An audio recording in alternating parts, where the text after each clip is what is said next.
2029 promoter right here. Right there. 29, jeez.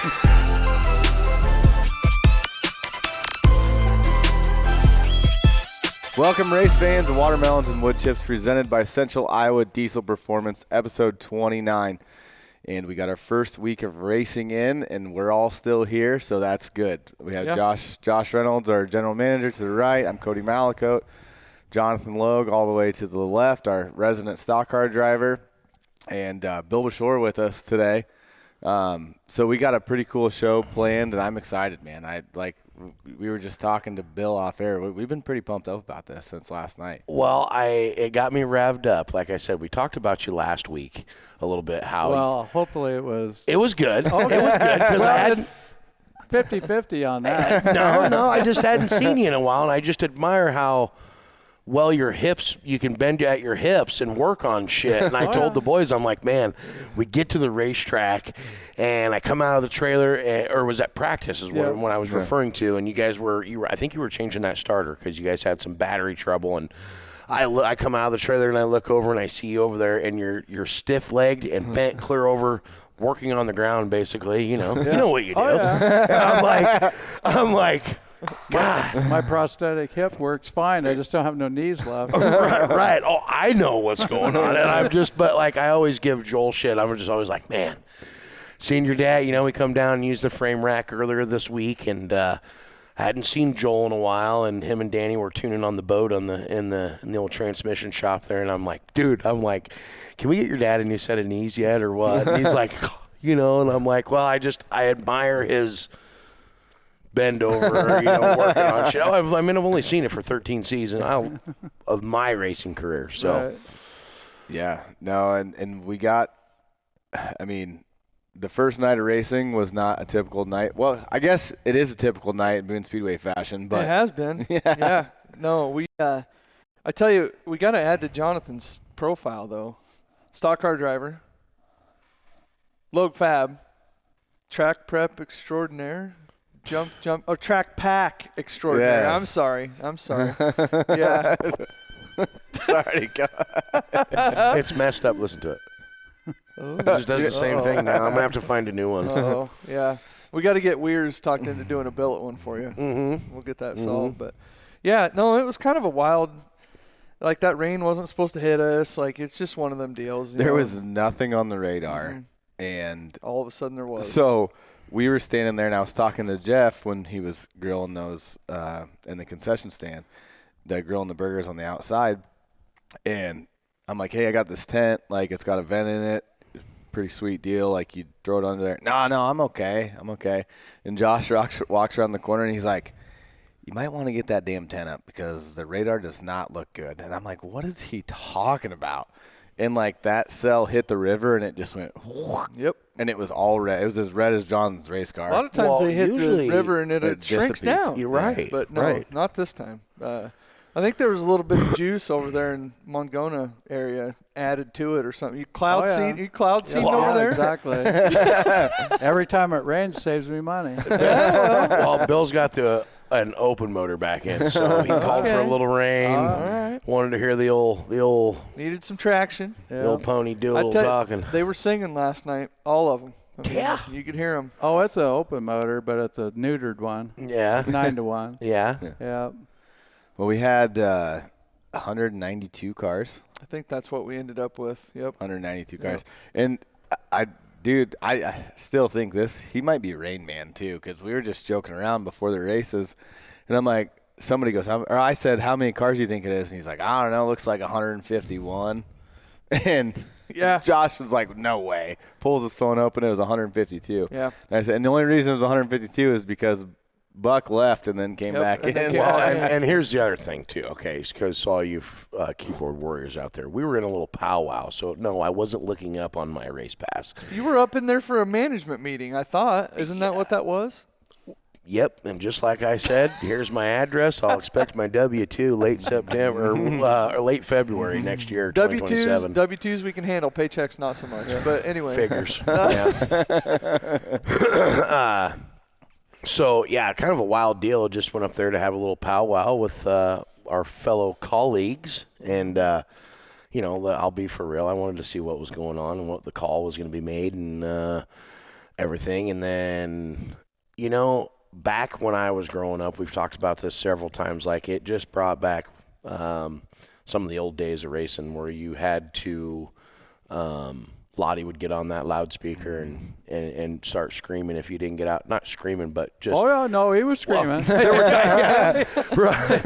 Well, but like just sometimes how he talks is it comes off as he's being very barky. Okay.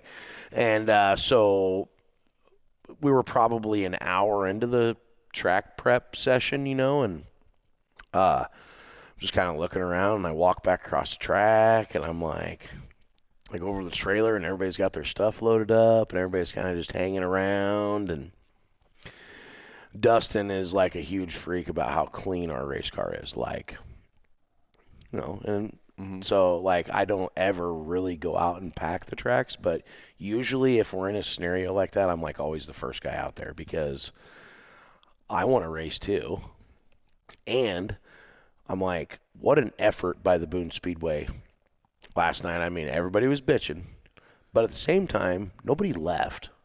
There was a few people that left when the rain started, but after they started getting the John Deeres out there and really rolling that sucker in, everybody just kind of went stagnant and was going and checking out the new concession stand stuff, which you guys really dropped the goddamn ball on that. And I mean, we ran out of Crispitos before B mains. It's being addressed. We're gonna have to buy a new freezer and fill them full of Crispitos in the pit side, apparently, Cody, because they were very popular. I mean, they blew through them. Apparently, yes. That's awesome. With no Odega, like we got to get the Odega going. Well, and see, here's the other thing too. Like I like the Odega, but I really am a guy for the nacho cheese on them too. Oh yeah. So I kind of figured since they didn't have the Ortega, that maybe people were going to go with the cheese option, but we run out of hamburgers on the pit side. They sold it all. They sold it all. Oh, that's fantastic. Yeah, I mean, it's fantastic, but you guys lost money. Yeah. We cannot be having that concession. I mean, we were hungry at 10:30 during the features. That's true. Yeah. So excellent job to all the staff, however, because I did hear good things. I heard bad things. Which was great, which I told everybody. I'm like, I don't know why you guys are coming to my pit stall, but the guys that know what's going on and make the calls are over there. They saw you walk over there and come up in the towers. Oh, yeah. Yeah, right. you left the secret meeting, and they saw you come back across. However, I was pissed that I didn't have a headset like I was promised with the channel and everything on it. Dad was a little upset about it. We had some radio issues last night. We're going to try and get them resolved. I think we've got an extra one. I'll get with Tommy. But he's that extra facial hair Tommy's got going right now, I think it's messing with his mind a little bit. Well, I was shocked. Literally, I opened up the door to when I had walked back across from the cookie milk talk, and I opened up the door, and I'm like, holy shit, what is on your face? And he's like, I mean, in my whole 35 years of going to the Boone Speedway, I've never seen Tommy with facial hair. Yep. And he goes, well, I retired, so I can have a little hair. He's even got the little legs on it. But nice, super nice to hear that Boone Speedway pit announcer voice. Logan come over and, was a dick as usual during the pit meeting. Good job, Logan. I even said, when I started, I'm like, all right, it's first night. I don't have to be a jerk yet, guys. This is awesome. Logan's like, nice. Logan's sitting there with me, and he's like, well, you can if you want. Right. And he jumps on. Yep. He did. He took a great 3-wide picture of us packing the racetrack. Yeah. I thought that was staged. When I saw that, I looked at it for a minute. I'm like, he really just took that as you guys were coming by. Well, yeah, because here's the thing. If so let's rewind a little bit. So I get back over to the trailer and I call Josh and I'm like, hey, do you think Rod's gonna get pissed if I just go out there? And he's like, hold on, let me ask Sarah. And I'm thinking, aren't you the GM? And then I'm like, hold on, okay. Yeah. Rod is the GM of the track. Josh is the GM of the booth and everything else that's going on, right? Sort of. Sarah's also the GM of Rod. Right. That's why I talked to She Sarah. has been for 35 years. Sarah, yes, yes. But she has a direct line of communication that I just wanted to say, hey, yes, that is the super. Now, is that another channel that's or a is that a super- phone deal? Super married secret channel. Okay, all right. But I just wanted to ask, hey, has he? And she's like, oh, I don't think he's called for him yet. And I'm like, okay. And then next thing I know, I hear, and I look over and it's Cody, and he goes. And I look over and I see the 69 coming right out. Like, here we go. Well, I did try to make it clear to Josh. I'm like, okay, well, I'm going to wait a little bit. Well, then the little bit was from the time I got from the edge of the racetrack over to the back of my car. And you're like, I'm getting in. Yeah. I look, because everybody's like standing around, and Cam Reimers is like, I'm like, oh, no, I'm like, I'm going to go out there and pack. He goes, no, you won't, and I'm like, yeah. I will. You can unload your shit box and come out with us. Oh man, I don't know. He was eating a walking taco, but I was like, I'm like, let's unstrap it, and then I even went over and had to reinsure it with my dad a little bit. I'm like, do you think? He goes, Bob, fucking right. It'll be good. Get them cars out there. Get more tires, more, everything out there. And I'm like, okay, because sometimes I understand why Rod and the guys don't want the cars out there at times because. Of how they're working the racetrack. Right. You don't need to have a race car in the way of a 30,000-pound tractor and a packer. Right. And if you're in their way and they're halfway up on the track, they were sliding down the hill, they need to keep their momentum up, and they don't need to be looking for 50 race cars. But and that's why when I went out there, like first of all, I backed the car out. We tear the plastic off.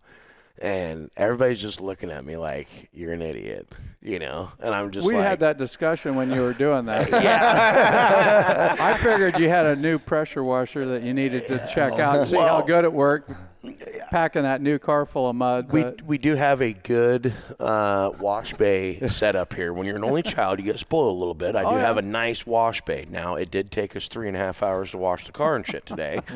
But what made me decide to go out, Bill, is when they first started going around there, the mud's like doing all this shit all over everything. Oh, yeah. Well, when I walked back across the racetrack, it was more just kind of like, like not doing it as much. So I'm like, it'll be all right. It was starting to tack up a little. Right.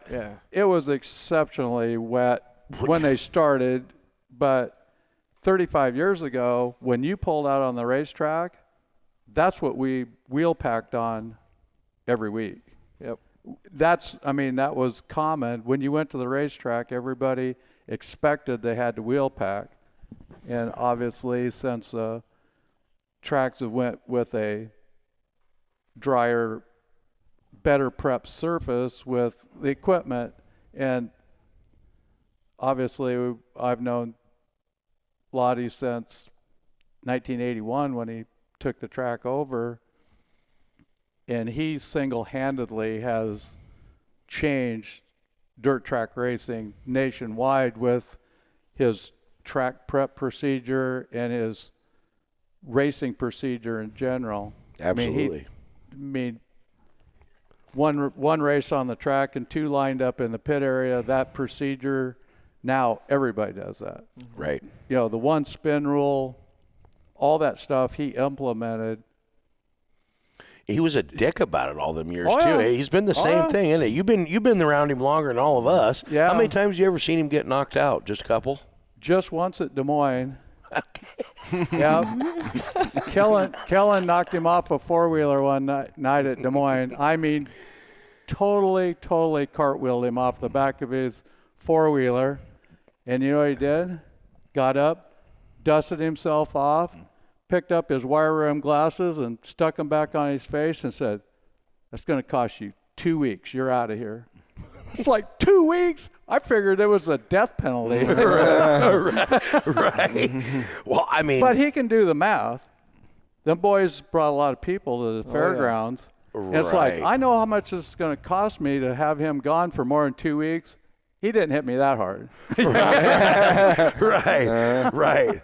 Well, and so like the track pack thing. So I back out, I pull out there, and I just see, everybody. It was like Super Nationals when it rains.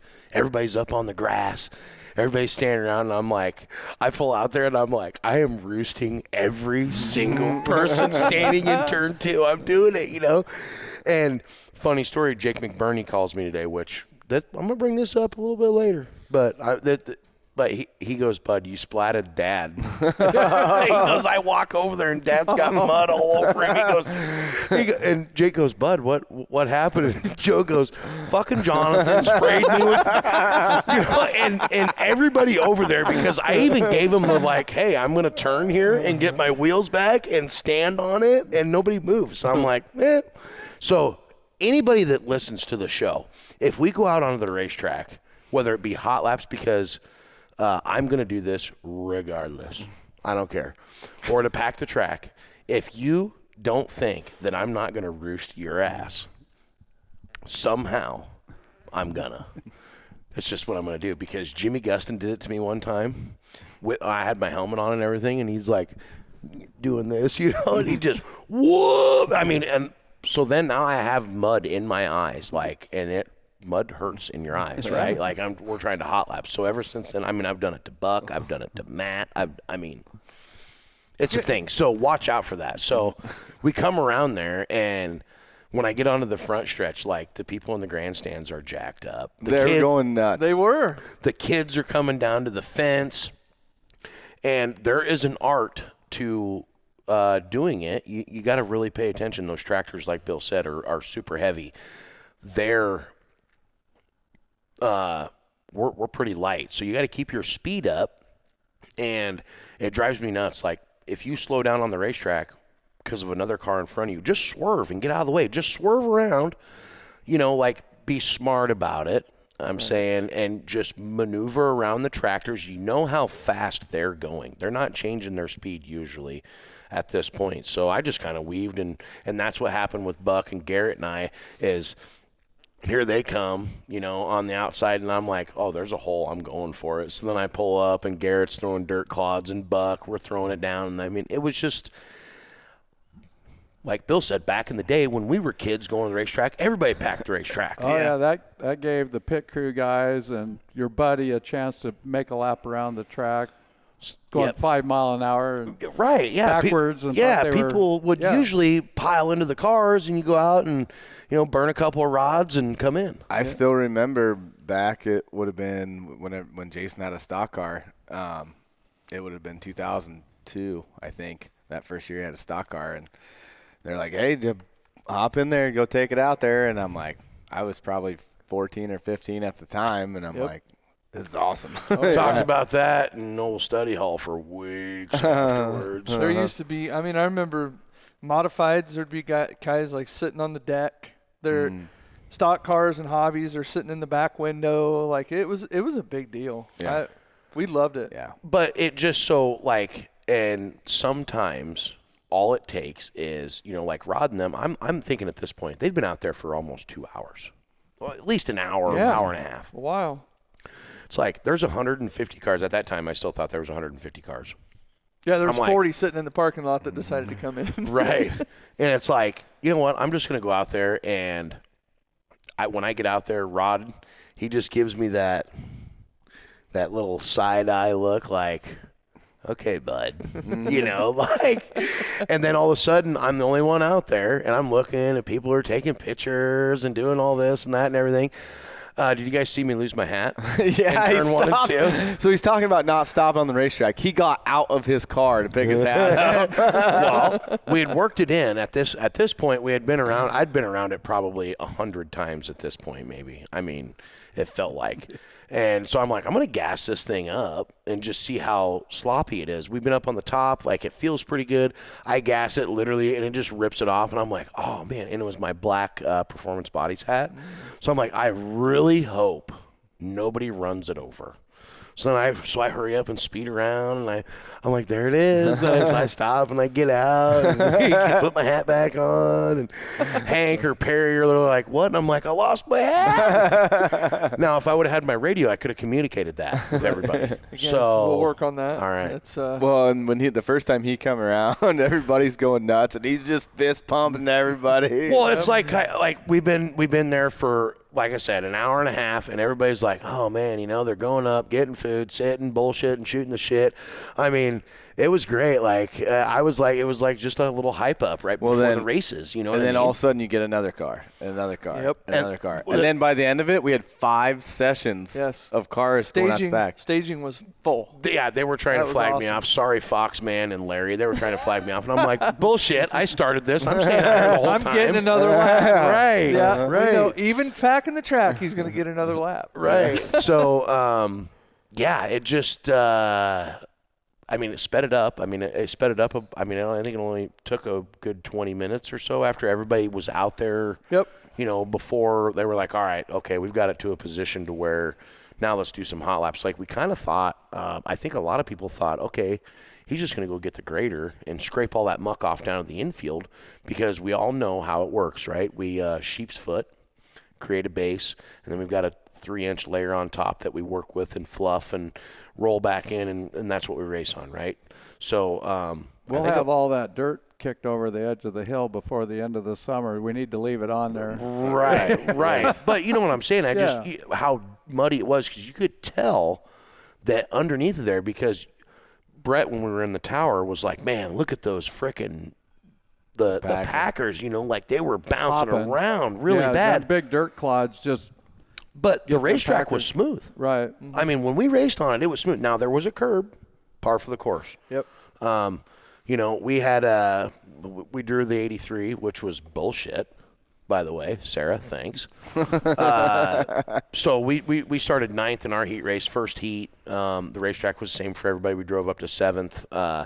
But it was one of them deals where, you get out of that lane that we had worked in really because the track looked really good. We go out and we hot lap. They come out, they roll it in. We start heat races. The track looked good for the first few. And then all of a sudden it was like more moisture started coming up and it started getting kind of shittier, and to where it wasn't really – you had to make a move in the first couple laps. Just kind of goes through that phase. Like you said, it's good and then because when that moisture comes up again to more moisture, like it's we just slopped it up a little bit to where there wasn't – right. really 2 actual lanes. Like there was like a lane and a half. Well, then, so it just is what it is. we're going to be main. We start second row inside.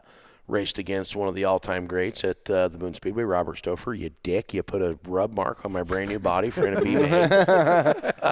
Anyway, But you got your first race win of the year.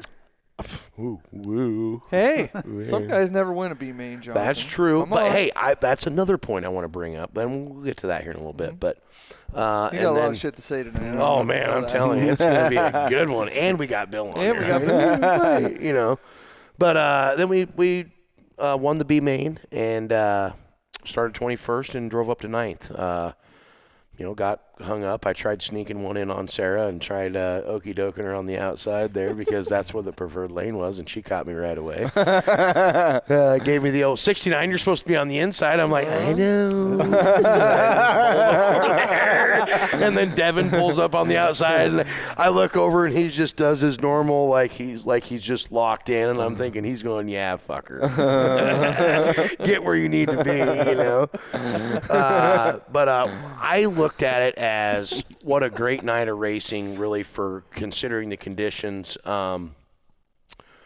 with what we started with, what we ended with. Some people did move up, did have some really good, it sounded like there was some good racing. I wasn't a part of any racing in the front, but we moved up 12 spots. There was only one wreck in our race that took out 2 cars.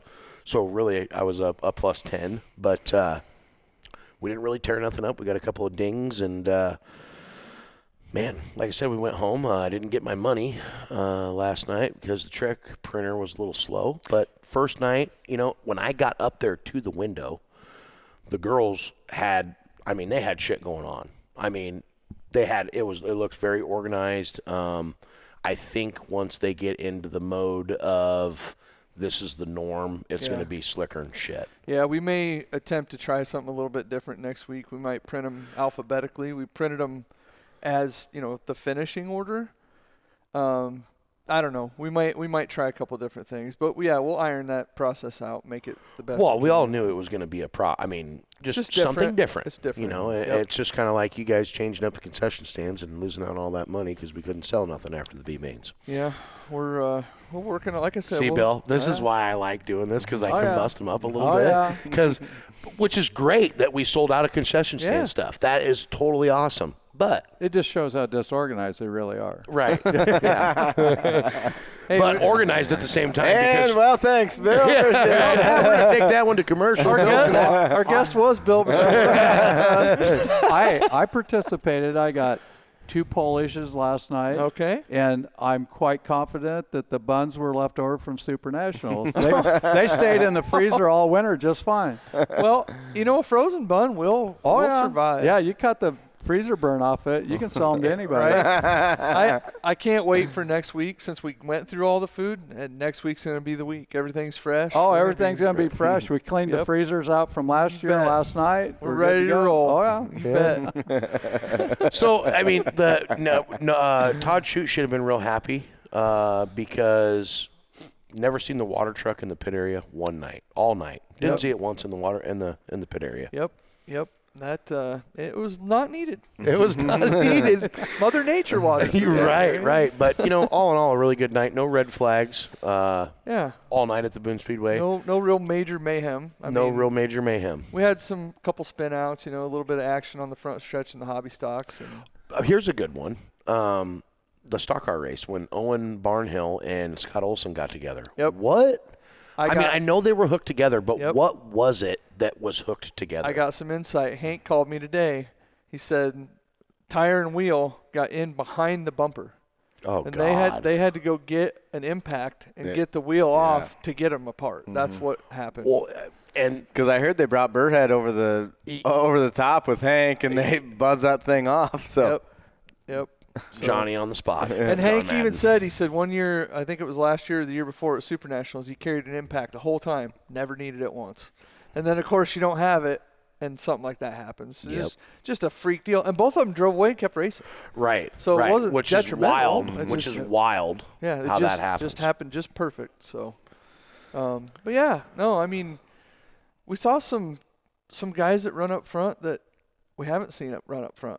And as much. We talked about that. My dad and I talked about that. It's like there were guys out there that don't normally make a show, or if they do make a show, they don't make invert, and they, that is what Boone Speedway was when the whole farm thing started happening. Was you could take an average guy that doesn't have a, this isn't a jab to Tom Berry or Tim Ward, but a Tom Berry, Tim Ward, or an Isaac Malicote budget, and be as competitive and run. Mm-hmm. Well, when you came to Boone back in the day, you could do that because the racetrack was so forgiving, and that's why people wanted to come to Boone, is because it kind of takes a little bit of the technique out. I mean, you still got to have technique because it was cowboy, right? Yep. But it made the racetrack so forgiving that guys that weren't so technical on their setups could be competitive and race with the Tom Berry, Jeremy Millses, and the top tier racers. The top tier racers, right? Right. Every now and then you could have a good run. At least compete. And that's what keeps people motivated. And those are the people that bring 10 or more people with them to the racetrack. Mm-hmm. Right. And the racetrack, by having the equipment at their disposal to prep a racetrack that was not savable, no other racetrack in the country would have rolled that track in. No matter, we'd still be waiting for them to get it prepped. And that's not a knock on them, but they just don't have the people and the equipment to do that. 100%, Bill. I talked with your dad last night when you were out there wheel packing. I was surprised Lottie didn't call the Farmers Co-op and get the big A with the lime, with the spreading the lime like he did in 1993. They had so many tracks with that flood year that couldn't get shows in, like Eldon. It was that racetrack. I had pictures of it. It was like a swimming pool because the Jersey barrier was the border and the river came over the racetrack. Well, and that trapped the water in the Well, they didn't race in Eldon almost all season because of that flood. So guys like Bobby Griner and everybody was driving to Boone to get their 30 or 40 nights in for their point chasing for national points. And well, Lottie'd have a whole pit full of cars, and the racetrack was muddy. He'd do whatever he had to do to get the races in, and that's why that track has the reputation it does. It's like Boone can't rain out, because unless it's physically raining at race time, they'll always race. Yeah, and people get pissed about that. Like there were a lot of people like, oh, Jesus Christ, call it, and it's like everybody's here. Yeah. And even Brett, when he come up to the tower, he's like, what are we doing, boys?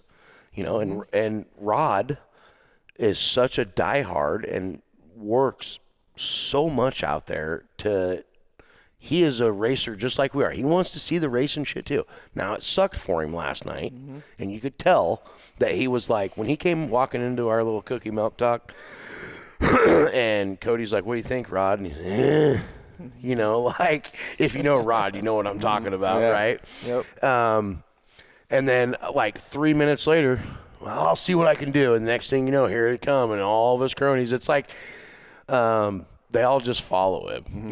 Like, I swear if he would pull onto the racetrack and make 3 laps and then pull down and go through around the pit area and just to make a lap, they'd all follow him. you know what I'm saying?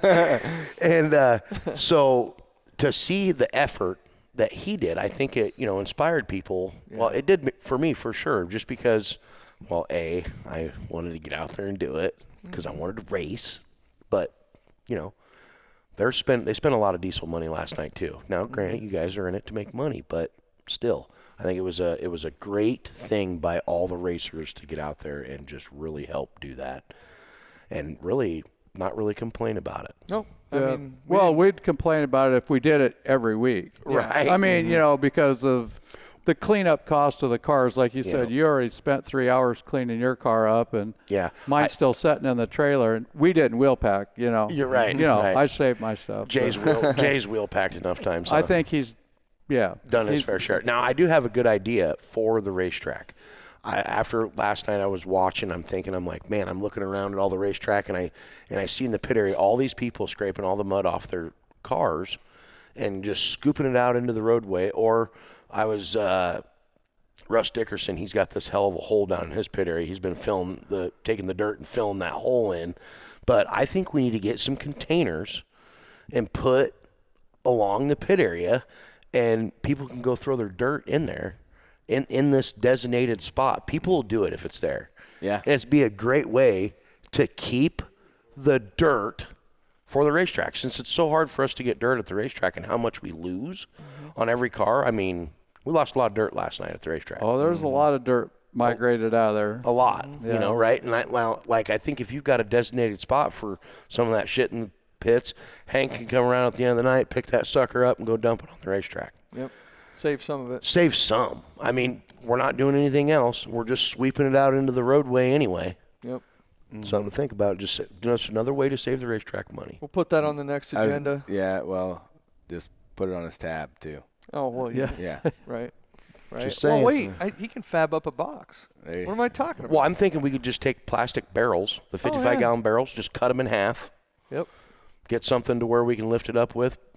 It'd be easy. You throw all your dirt and mud in there. They'll fit nicely in between the trailers and shit. I'm telling you, 2029 promoter right here. Come on. There. 29, jeez. Well, I guess that is only 3 years. Yeah. Well, I'm just saying, I'll be 41. I'll be empty nester. I don't know. Empty nester. How many kids do you have again? Oh, yeah. By the way, Emily, I met your sister last night at the window, and Sis and Ivan we go up. Ivan was actually at prom. He was out driving Grandpa's spider truck around all night. I heard. Yeah. We get to pictures, and he goes, his other grandpa goes, yeah, he's washed it twice already because he ran through a mud hole and splattered shit all over the side of it, and I'm like, good boy. He's only had it for 2 hours, and he's already rinsed her twice. He's doing good. He's doing all right. How many burnouts did he say? Well, I'll tell you right now, I know my dad knows this. If Dad would have that thing's supercharged and it's throaty. I'll guarantee you I'd have been doing burnouts. Just saying, because you put a 16-year-old kid into a truck with 700 horse or 600 or whatever it is, you're doing a burnout. You at least gotta. Especially when you got a piece of trim with you. You're going on a dinner date. You got your buddy and his piece of trim with you. Like, you're big dicking right now, right? Hey, Ivan's turning red. Yeah, weird. He was red all night. This poor kid. What they can't see behind the camera is John standing right next to her. Right. So we might be just sticking it to him just a little bit. Just a little bit, yeah. But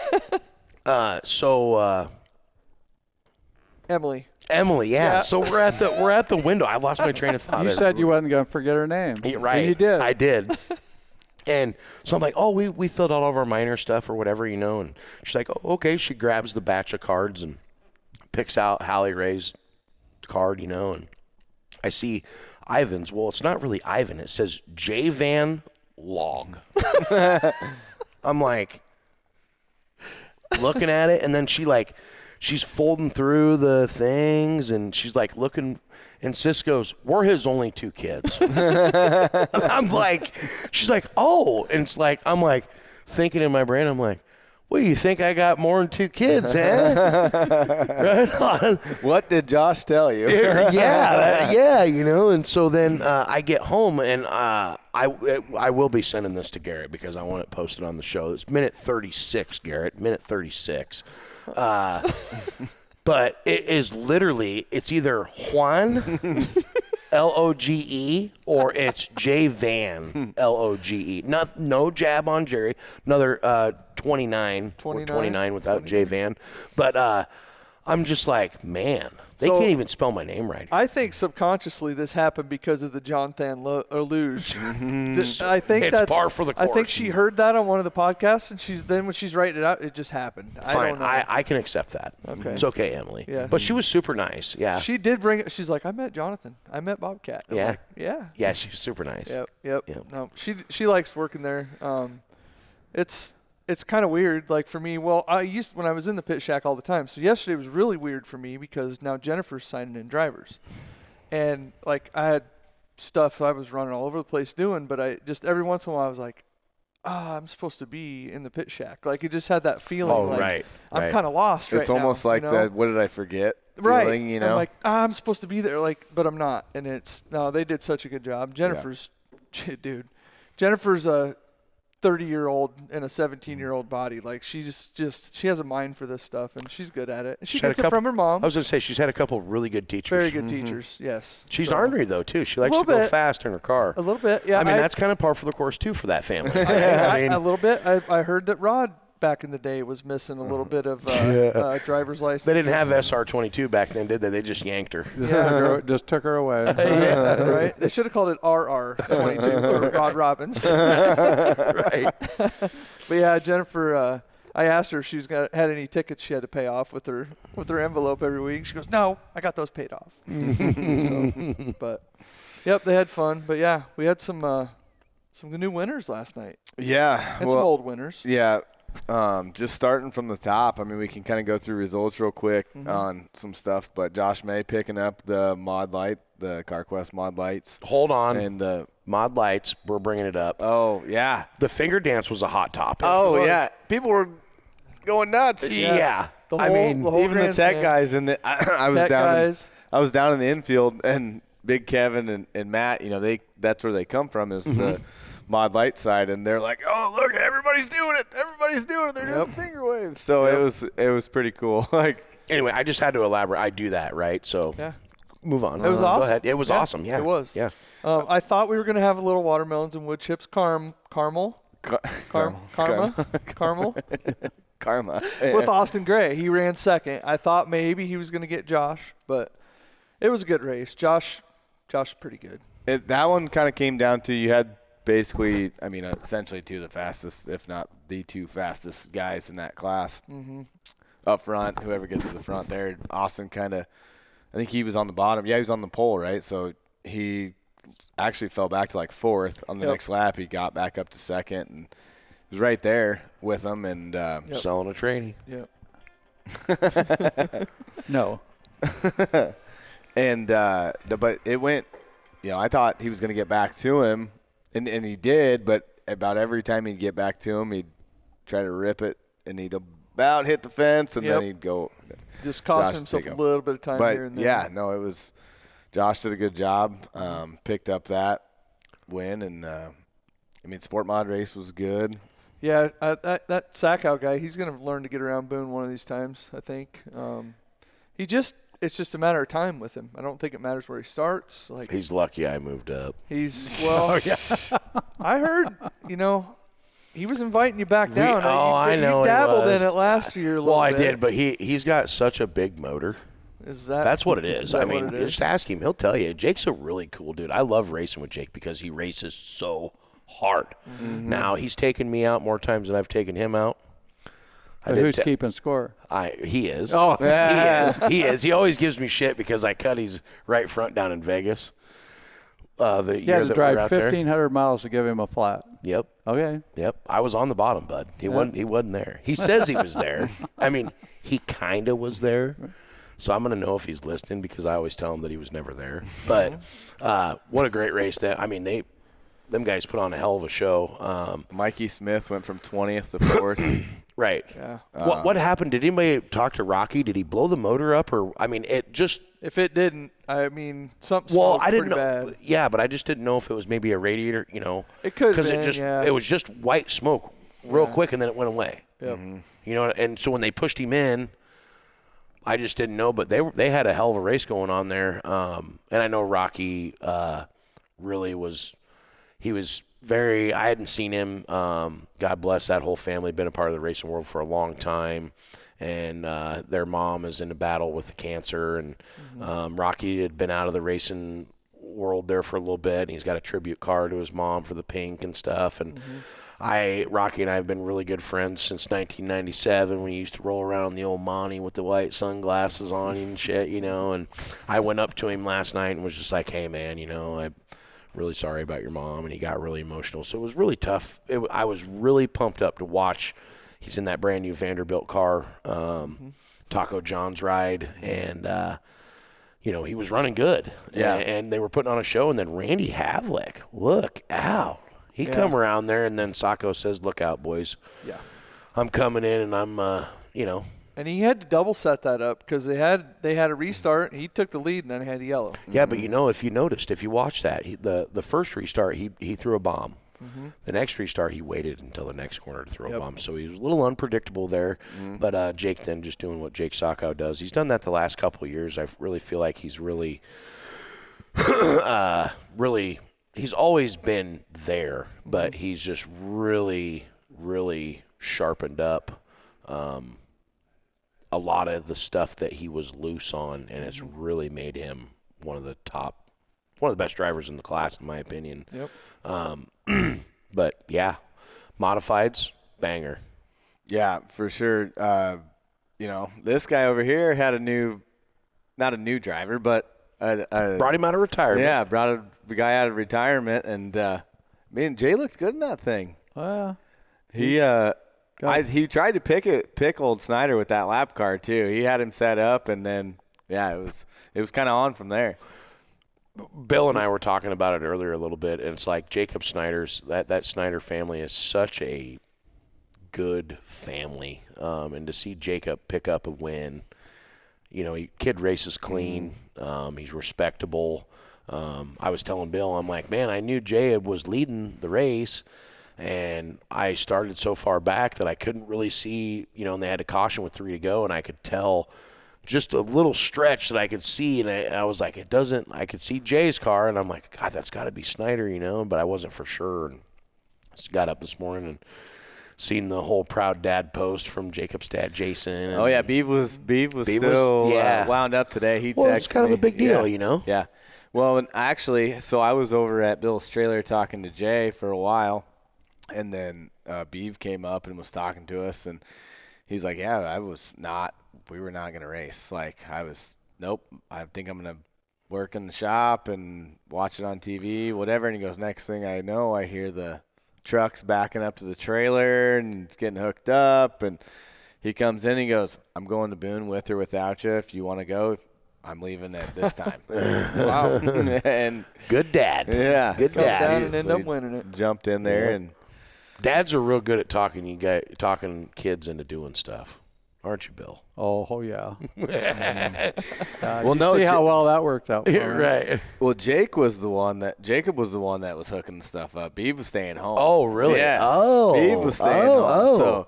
So yeah, Right on. so he goes, he guilted me into it, and he's like, now we got to start next to No to Boom, and like, and then you could tell he was just nervous as all get out, Yep. you know, but yeah, I mean, he got it. They had an awesome race. Jay jumped out there, and then they started racing in lap traffic, and Jay, like I said, he started using the lap cars. You could watch it gonna happen a half a lap before. I'm like, oh, he's gonna set him up, but Jacob did a good job, you know, seeing it coming. And Yeah, but a good run for Jay Notaboom being retired, you know, for the last 3 years and coming up practice. I mean, he knocked the fence down in practice, ruined the body a little bit Oh, there on the yeah, right just, side. well, he got out of the car, and I go, well, you got that out of the way, because that's the first thing Joel always did, put a new body on, and then throw sparks all the way down the concrete. And it's like, really? The T-brace is knocked out of the thing. The deck panel's all messed up.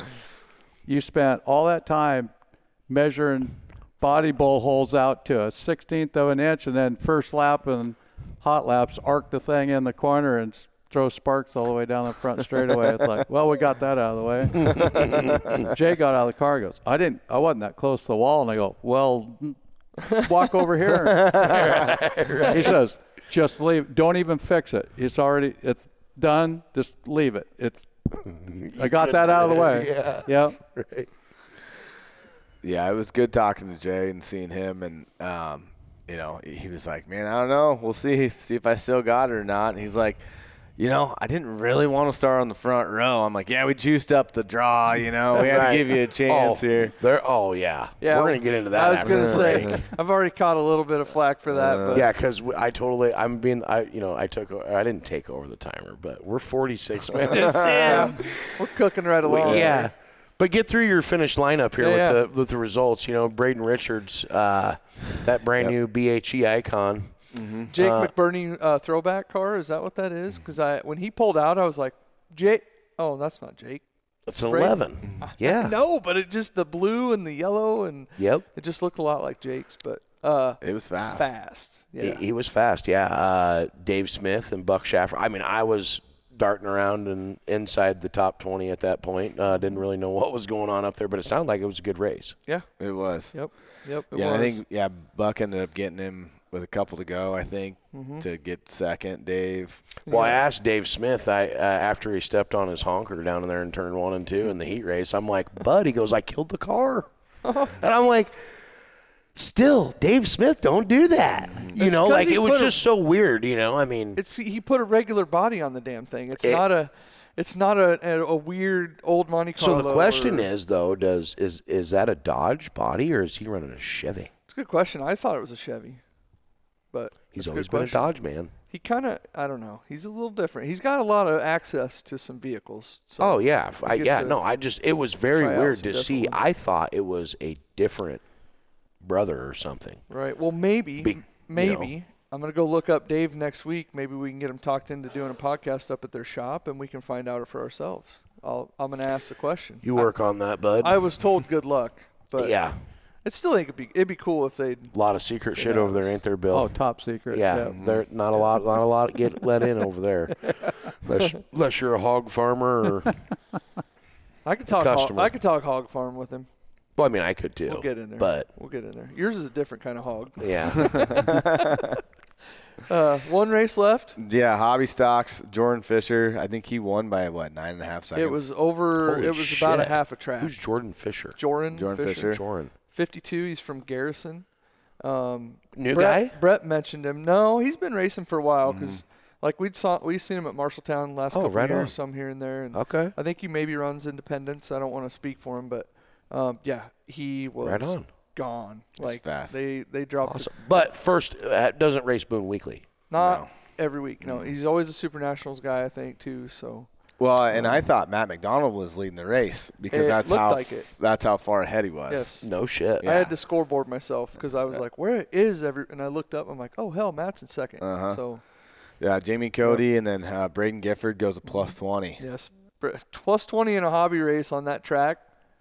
He was moving. Getting it. He was and he about getting got Jamie Cody at the line Just about too. did. Yeah. Yep, just about did. There was a big melee at the beginning and had some people stuck in the mud and everything else. Well, you got a lot of plus 11, plus 12. Like, there's a lot of movers, plus 10, Wayne Gifford.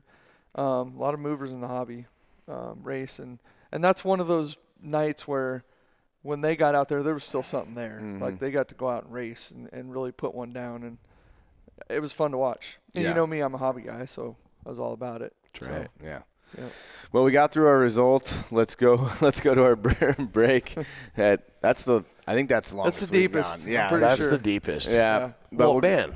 We'll go to break, and then when we come back, we'll talk with Bill Bushore. We'll talk race cars with you, Bill. Yes, sir. So, stay tuned. We'll be right back on Watermelons and Wood Chips. Central Iowa Diesel Performance is a full-service preventative maintenance and truck repair center in Ames, Iowa.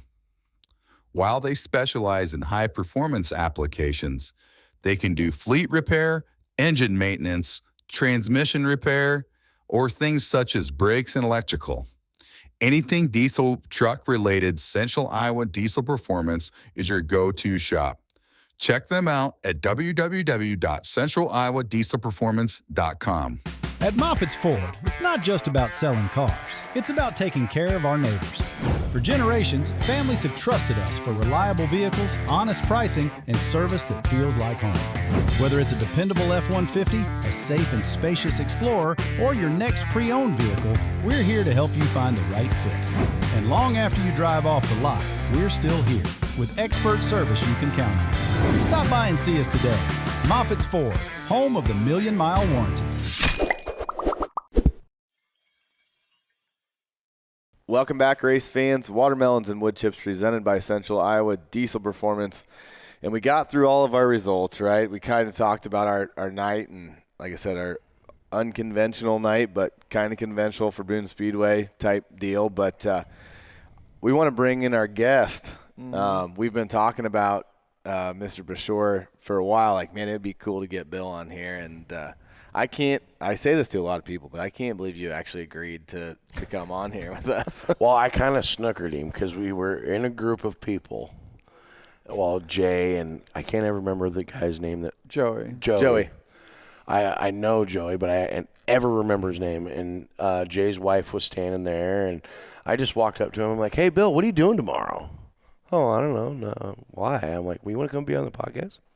"I could probably come do that." I'm like, "Oh, man, here we go." I used to do the radio station show.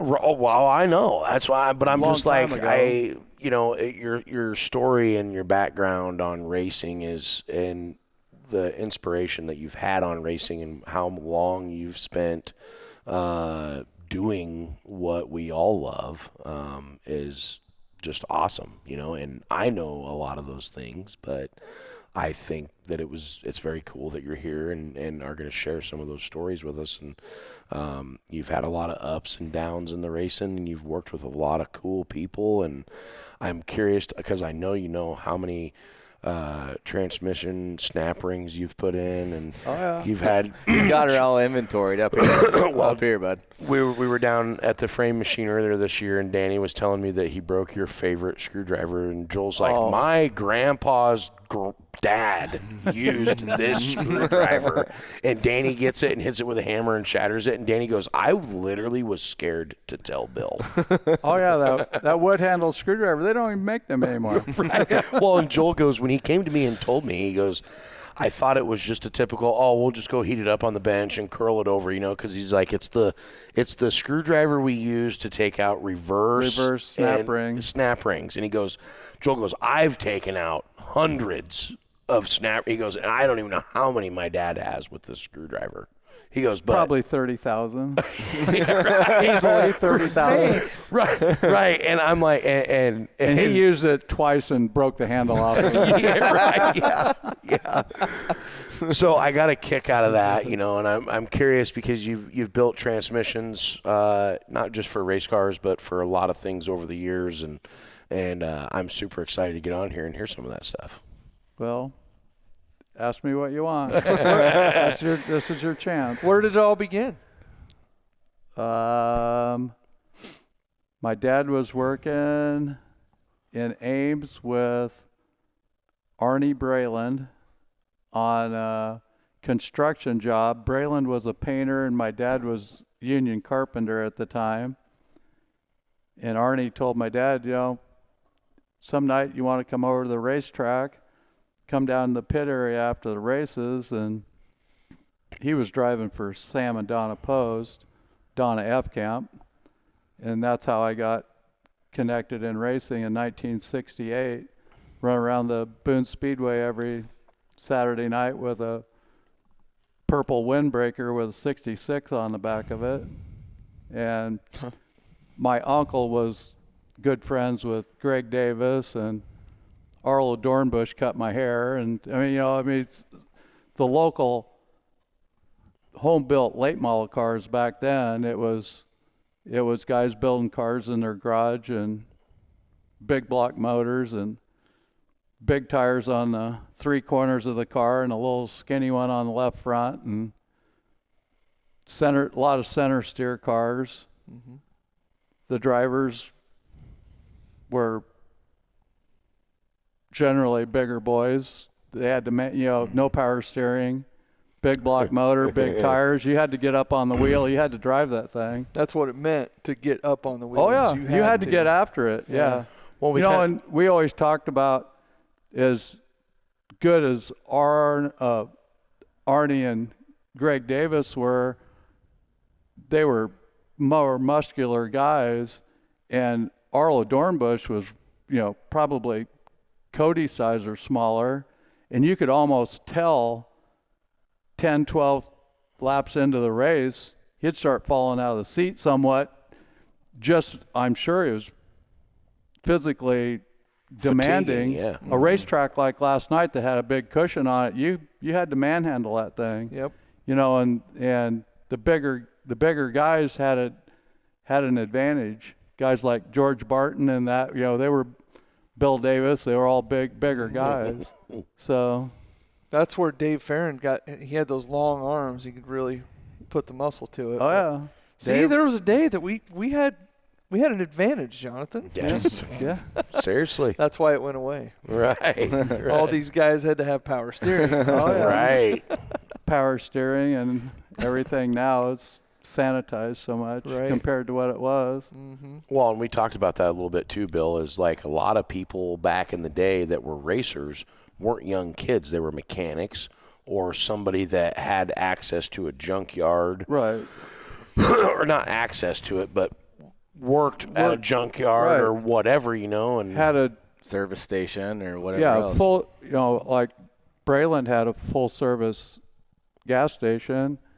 And I worked there when I was in high school, and they had a tire machine and 2 racks, did brake work and tune-up work, and ended up buying a exhaust bender. And one of the first times I met your dad, he was building one of his first cars, and he had a cage kit, because you could buy a 4-point kit with kicker bars and stuff, and they were putting it on the frame, and they needed a little massaging, and they brought the tubing down, and we just gave it a little tweak on the exhaust bender to get it to fit a little better. That thing was like.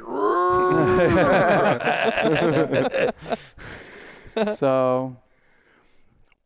Funny story is last night I was down talking to Shane and Denny, Mm-hmm. and Denny goes, I don't know if you know this or not, but the first car stock car I ever raced, your dad built.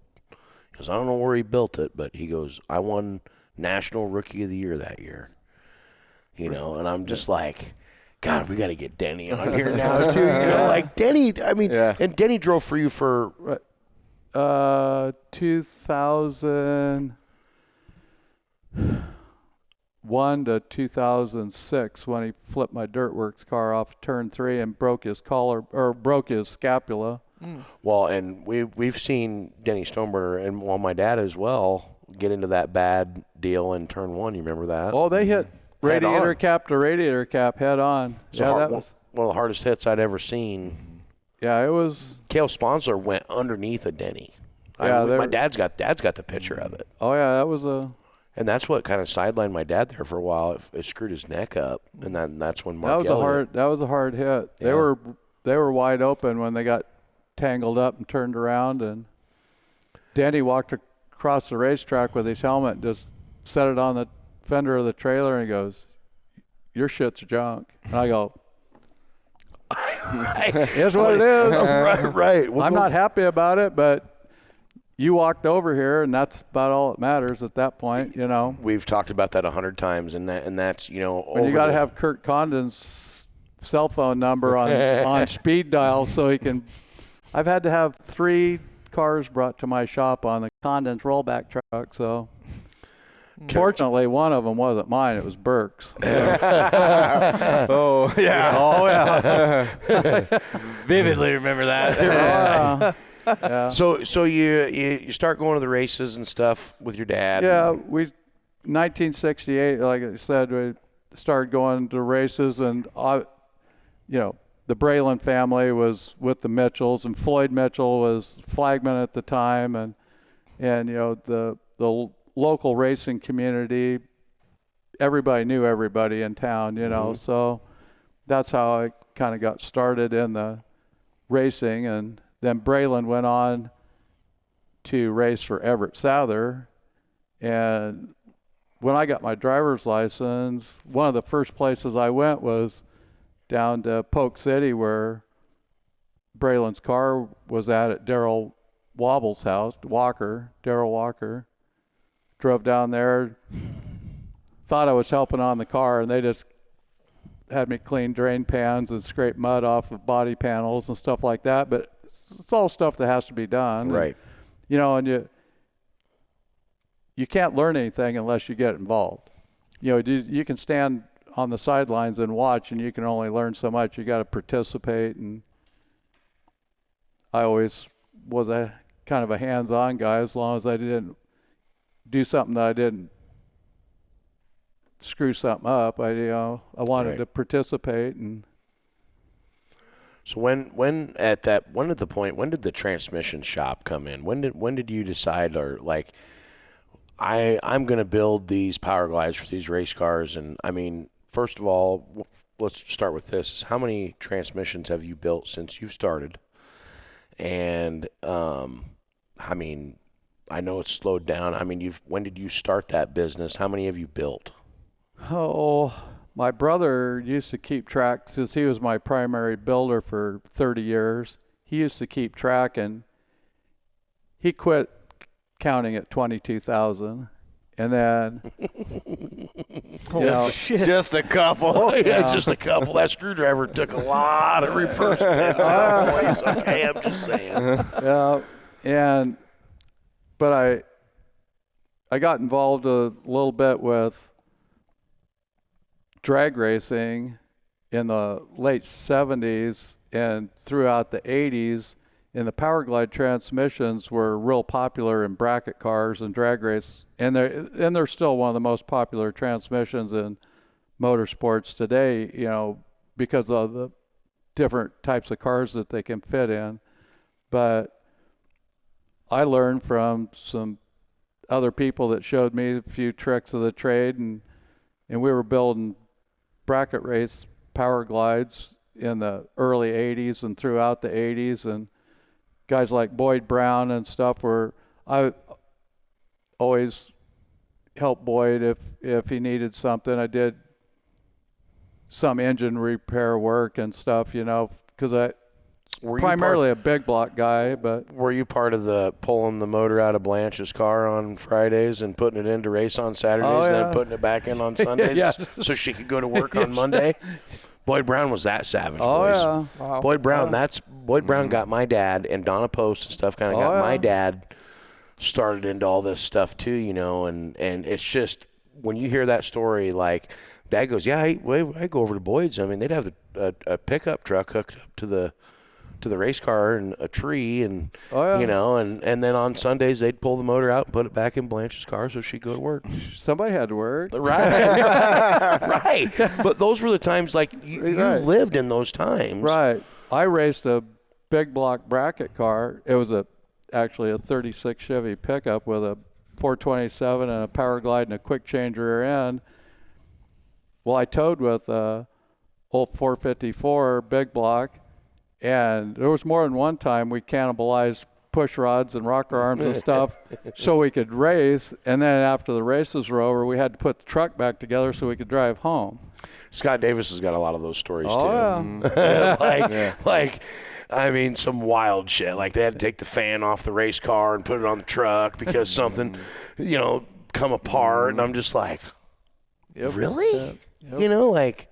So when we're building these Powerglides for bracket cars, you know, I'd seen the late model guys, winners used to build a Powerglide transmission with external plumbing on it for the late model cars.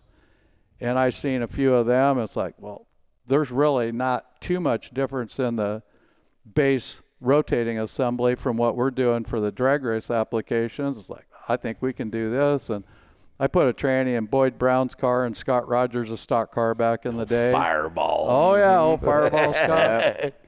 And it's like, these things work pretty dang slick in these dirt track cars, because back then everybody was running a 3-speed in second gear with a junkyard ring and pinion in the back and trying to mix and match to achieve your final gear ratio. And it's like, well, if we can get this Powerglide to hold up, getting rid of all that rotating weight, put final gear in the rear end, and kind of evolve that because it's technology. an aluminum case, right? Right. Yeah, so you're going from cast to aluminum. I mean, that's a lot lighter. Right, and you get rid of the no torque converter, so you're getting rid of the torque converter weight, and there's no clutch. You just got a flex plate on the back of it with a coupler. And so we're dabbling around and building a few of them, and I had some drag race customers, and my primary business was just general automotive and truck repair. I did power company trucks, Asplin tree trim, and that's why my ceiling height's 14.4 in the shop, is so I could get them bucket trucks in. Okay, that makes sense. If you've never been down to the shop at Bill Bushore's, it is a goofy setup, but it's very organized, like how it works. But I did not know that's why it was like that. Yeah, that two-stall garage that was there, we put that 28 by 48 addition on it because I got tired of working on power company trucks out under the clear blue, under that soft maple tree. Didn't work that good in the wintertime. Right. So me and my brother talked about it. We were building enough trannies. He goes, the only way we're going to do this is just throw caution to the wind and just pursue this as a full-time deal. And I went out and I recruited Bill Davis Sr. and Bill Davis Jr. and a couple of the other guys, Axel Andreessen, that was involved in the car, and told them my proposal and what I was going to do for them. And we went for one of the hottest drivers of the time.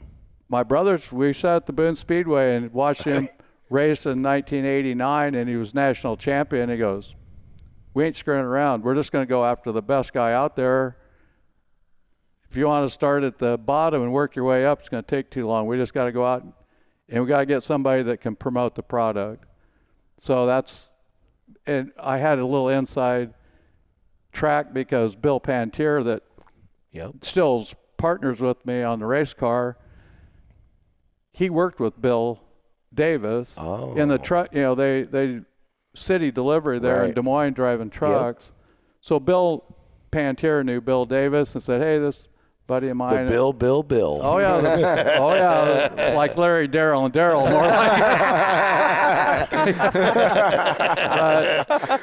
like. So they had a meeting, and it was 3-1. Axel really didn't want to switch anything, but Billy and Mike and Senior voted to put a Powerglide in the car, at least for a temporary, a trial and error deal. And we went to put the tranny in the car, and the X-brace wasn't clear. So Bob Harris had to notch the X-brace on the car for the corner of the pan rail to fit the car. And that blew some minds, didn't it? Yeah, and he went out in 1990, and I don't remember the exact total, but he got like 35 feature wins out of 55 or 60 starts, and which is insane. Yeah, yeah, it was a pretty high percentage of, and of course, back in that time frame, we didn't have cell phones and the internet and everything, so your one-on-one relationship with people in the pit area, if you were going to sell stuff, you had to do it in person, and you relied a lot on swap meets and trade shows and stuff like that, and motorsports is like anything else. It's a monkey see, monkey do business, and if the guy that's winning races has got this equipment, I need to get me some of that, And Yep. so that's kind of how the whole thing got kicked off. Been real fortunate that my customer base made me look probably better than I actually was. So, yeah, but that's the thing. Like you said, you took a shot and just kind of started this on a fluke deal, right? Just being around racing, and when you can take a product and put it into a race car that goes out and wins 35 races, that probably sold you 50 transmissions, hundreds. Boom, right? Yeah. Like the next year, like people are like, we've got to have a Bashure Powerglide. Yeah. Like they're the shit, right? Well, yeah, they were at the time. I mean, racing's an evolution. Absolutely. But I'm not tooting my own horn, but I could take the car that we raced last night.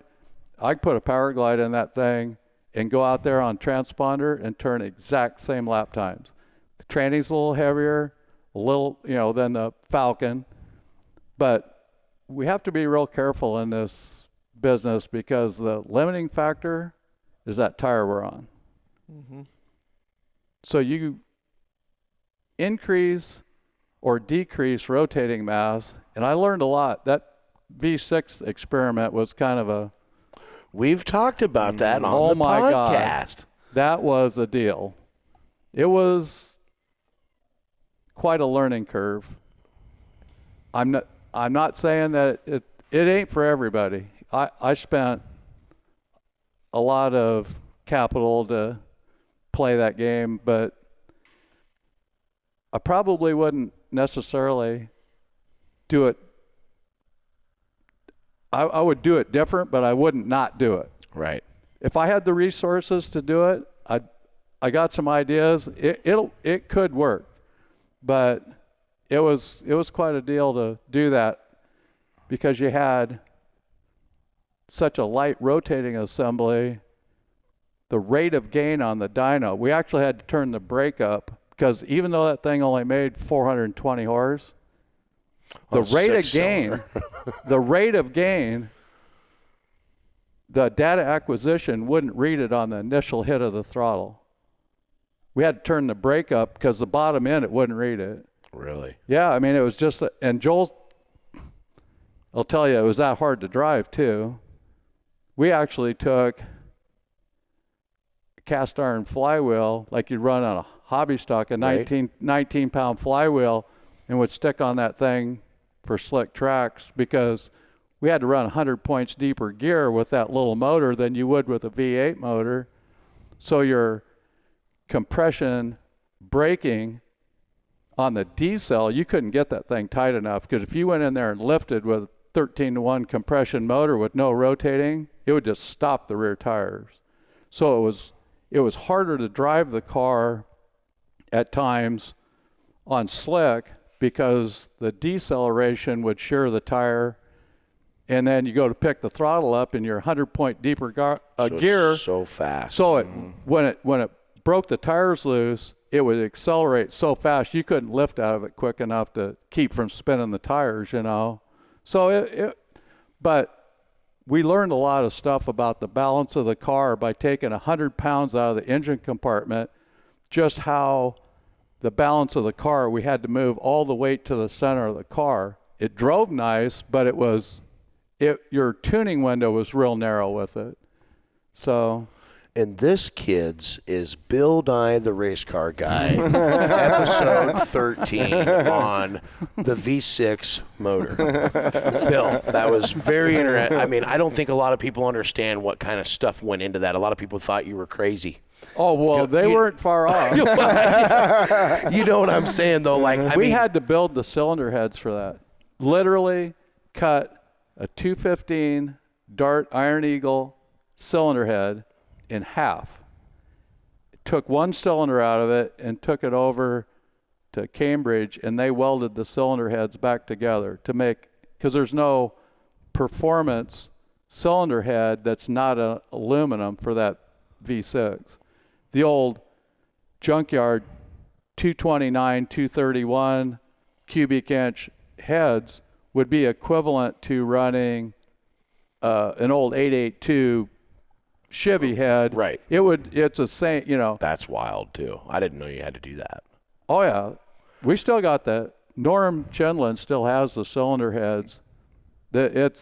He's like a mad scientist. I mean, legitimately, the guy's the deal on. Right. I mean, you couldn't tell them heads were mated back together when they got done welding them, and he machined it all off. Like I said, it was interesting, and obviously I still own a race car. I was at the racetrack last night packing mud with everybody else, but we have lost so much of what it used to be, where we were building motors, and the claim era where we were selling motors on a regular basis, and I'm glad I got a chance to race when I did. I mean, I'd like to be around in 100 years to see where it's at, but I'm glad I raced when I did. Going to the junkyard on Saturday morning, you set your alarm clock because you had to get to Donnie Lindahl's before everybody else got the good stuff out of there, you know. Right. Right. Or before they just wrecked them. Oh yeah, around the yard. Yeah, right. So. But gosh dang, I mean, that is, the racetrack talked about the V6 thing, and just how different it sounded. And, I got to see what it looked like in the car. I mean, it just didn't look right. Yeah. Like it just was so weird. And you guys won a couple of races with that thing. Yeah, we won 2 features at Boone with it, and we actually should have won. About the 3rd or 4th night we had the thing in the car. 4th of July they had the race at Boone for the Night of Destruction. They only had 2 classes. I think they had hobby stock and the mods that year, and that was only the 3rd or 4th night we had that thing in the car, and it rained and the track was heavy, and they announced they wasn't going to weigh, and we just started throwing lead off that thing. It's like, lighting this baby up because that racetrack was hammered down, and right. It's like this poor little V6 ain't going to have a chance on a hammered down racetrack. And he started up front and led the thing until it threw rod bearings out of it. And that was that first motor we put together, and it was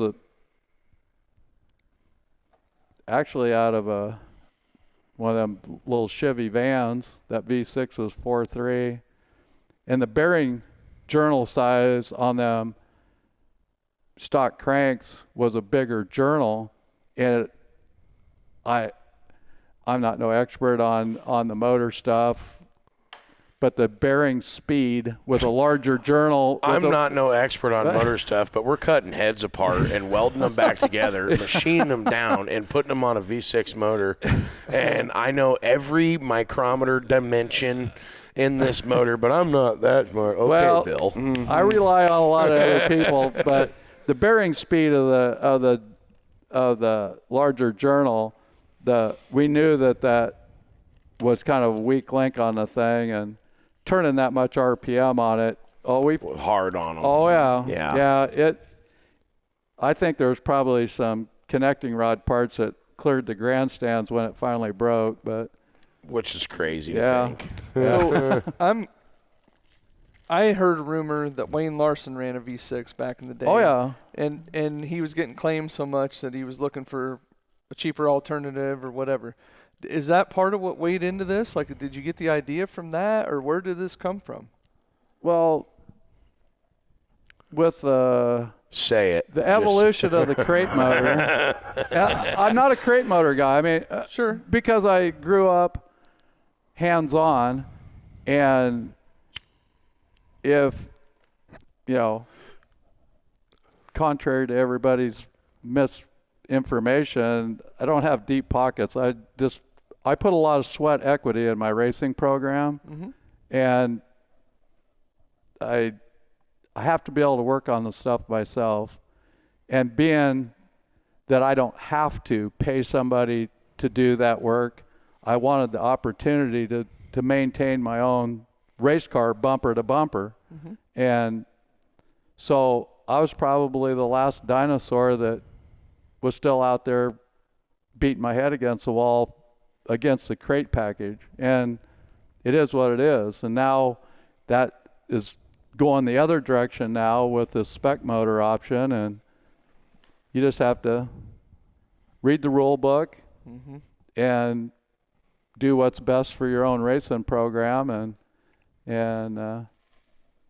But going back to Wayne's deal, that V6, he was successful with it. He had a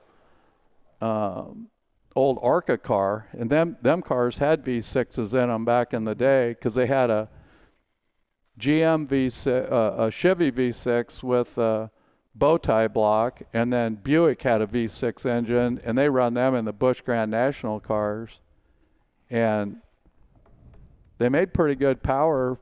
They made pretty good power for the weight of the cars that we were racing, because there was no weight rule. Sure. Before they did the 2450 rule, I had a Dirtworks car with a bunch of lightweight parts, and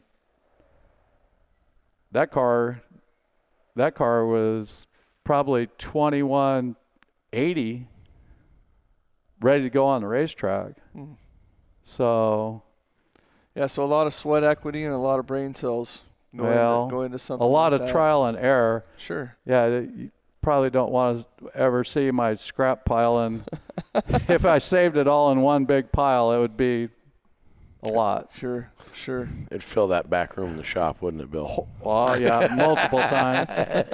Yeah, we haven't got to that. My dad used to kept all the shit that I wrecked over the years, and he hung all of it up out in our timber on trees. And, we haven't made it out there yet on the podcast, but we're going to go out there because we've got a race car cemetery. Yeah. And I just drive around there, and I'm just thinking, man, I wrecked a lot of shit. Yeah, literally wrecked a ton of stuff. Yeah, and it's all still up out there. And then when Dad got back into racing there at 2016, he's got I'm talking trees down there, big, with 10, 12 bumpers on them, rear ends, stubs, tails, anything you can name it, they're out there. Well, my dad, when he started racing, he didn't race very often. He had a limited schedule. His trees were this big, with a door or a wheel cover, or So it's been an ongoing joke. But I can just about imagine, with being 50 plus years, how many years you've been racing? So what is that? Well, I started bracket racing drag cars myself when I was right out of high school. And yeah, I've wrecked some shit. Right. I mean, how many motors have blown up and. What's the worst wreck you've been a part of, like either as a car owner or yourself? First week of May 1998, I was racing Burge's second hobby stock car. Yeah. And Lottie had just redone the back straightaway, put that wall in, and they didn't have that Jersey barrier finished up yet. Mm-hmm. And I was racing Burge's hobby stock and got hooked on the right rear. And I'm the one that knocked the corner off of that opening. Really? Oh, yeah. Oh, man. Knocked me out. 18 stitches in my chin. Thought I knocked all my teeth out, but Damn. the best part about it was I had to go to the chiropractor because it hit so hard, it dislocated my jaw, both sides. Had to pop my jaw back in. Holy cow. Yeah, it was a deal. Yeah. That's where the knee damage started. What's right that? there. Yeah. Actually, I messed my ankle up on that one. And you were the 87. Was that your number? What was your car number? Oh, 57 was Burge. Yeah, because Right. Danny. No, I'm saying, but when Danny you raced. When I raced, When you I raced- was the other 57 car because we had two cars and they were painted up the same. And I put a B on it, for Bushore Right. or Burge. Or Burge. Yeah. Right. I just didn't know when Joel's took over and started driving for you, he come up with the 87. Right, because Notaboom had been driving for me then prior in 2006. Jay drove for me and had the 7s on the car, and that car is the 06 Harris car. Your dad drove that car for me in 07 because I bought the old. That car right there. Black one? Yeah, no, the 60. Yeah, the black one there. 2007 right there. Yeah, that was a car that Stoneburner flipped my car in like May of 06. And your dad come down and said, "Hey, I want you guys to take a look at new cars we're building." And he had been working with Al Hana and Jeremy and Jimmy and his own car, and they played around with that 50-hole bracket system that they went to back then, and they started turning the stub on the car and that Yep. they changed the jig up. Made the round tube car. That was the year they did the round tube They car. went away from the square tube main rails. He says, "I got a car on the jig. You can be the next car up." And So he was a good salesman. well, yeah. So I walked out of the racetrack that night with no race car and a prospect of maybe going out and looking and see what we were going to do. And I told him, I said, the only way I'd do it, I said, I want the teardrop fuel cell put in it because that's what I'd always run in the Dirtworks cars. I said, I just like the concept of that teardrop fuel cell. It's protected a little better because it's higher up in the car. He said, yeah, we can change the mounts. We'll do that. So we built that car, and Denny raced it a couple times, but his shoulder was so bad. He said, I'm done. He said, I'm going to call it. So I had Pat Graham race that thing for me a couple nights, and he actually won his only feature race at Marshalltown Speedway in my car. No shit. Yep, first night he drove it over there. I did not know that. Yeah. He Hot raced it. damn He Pat raced it Graham. one night at Boone. I think he ran 4th. And then we went to Marshalltown and he won, and then we came back to Boone the next week and he ran 2nd. And so I didn't have nobody to drive the car, and I'm standing on the catwalk and I'm looking back to the east, and I see your dad standing down there and he's looking back to the west, and I go, put my hands up in the air, I go, where's your car? He said, I don't have a motor. Really? I got a brand new car with no driver. That you sold me. That you sold me. I said, I don't have a driver and you don't have a motor. I said, I could go get the car if you got your safety equipment. And he said, tell you what, you just bring it next week and I'll drive it. And he drove the car, and he got out of the car, and he goes, I got an idea for you. Let me make a phone call, and I'll get you a driver for the rest of the year. And that's how I got hooked up with Jay. So I remember when Dad drove for you there.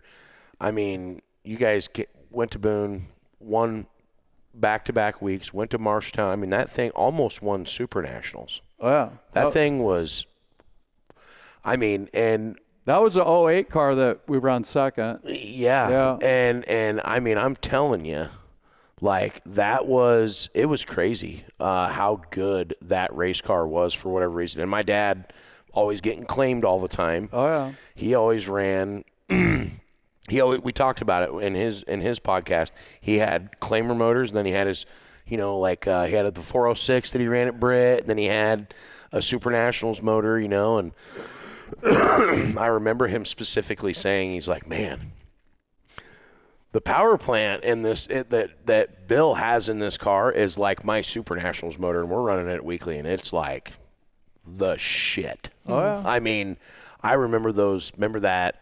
I mean, it was so awesome. And then that's kind of Joel got in to the sport mod shortly after, and we kind of were traveling around together and doing that stuff. And God, I mean, there's just a lot of memory there. Oh, yeah. A lot of memory there for me. Yep. We got 2007. We kept that car at the end of the year because I had your dad's ghost car, the back-to-back Super National car that was in his shop, and I bought that from him for Joel for a sport mod in 07, and then I kept the 07 car that we built in 06, and that's what he raced in 2008 and 9. And that car that your dad put together in 08, he called me.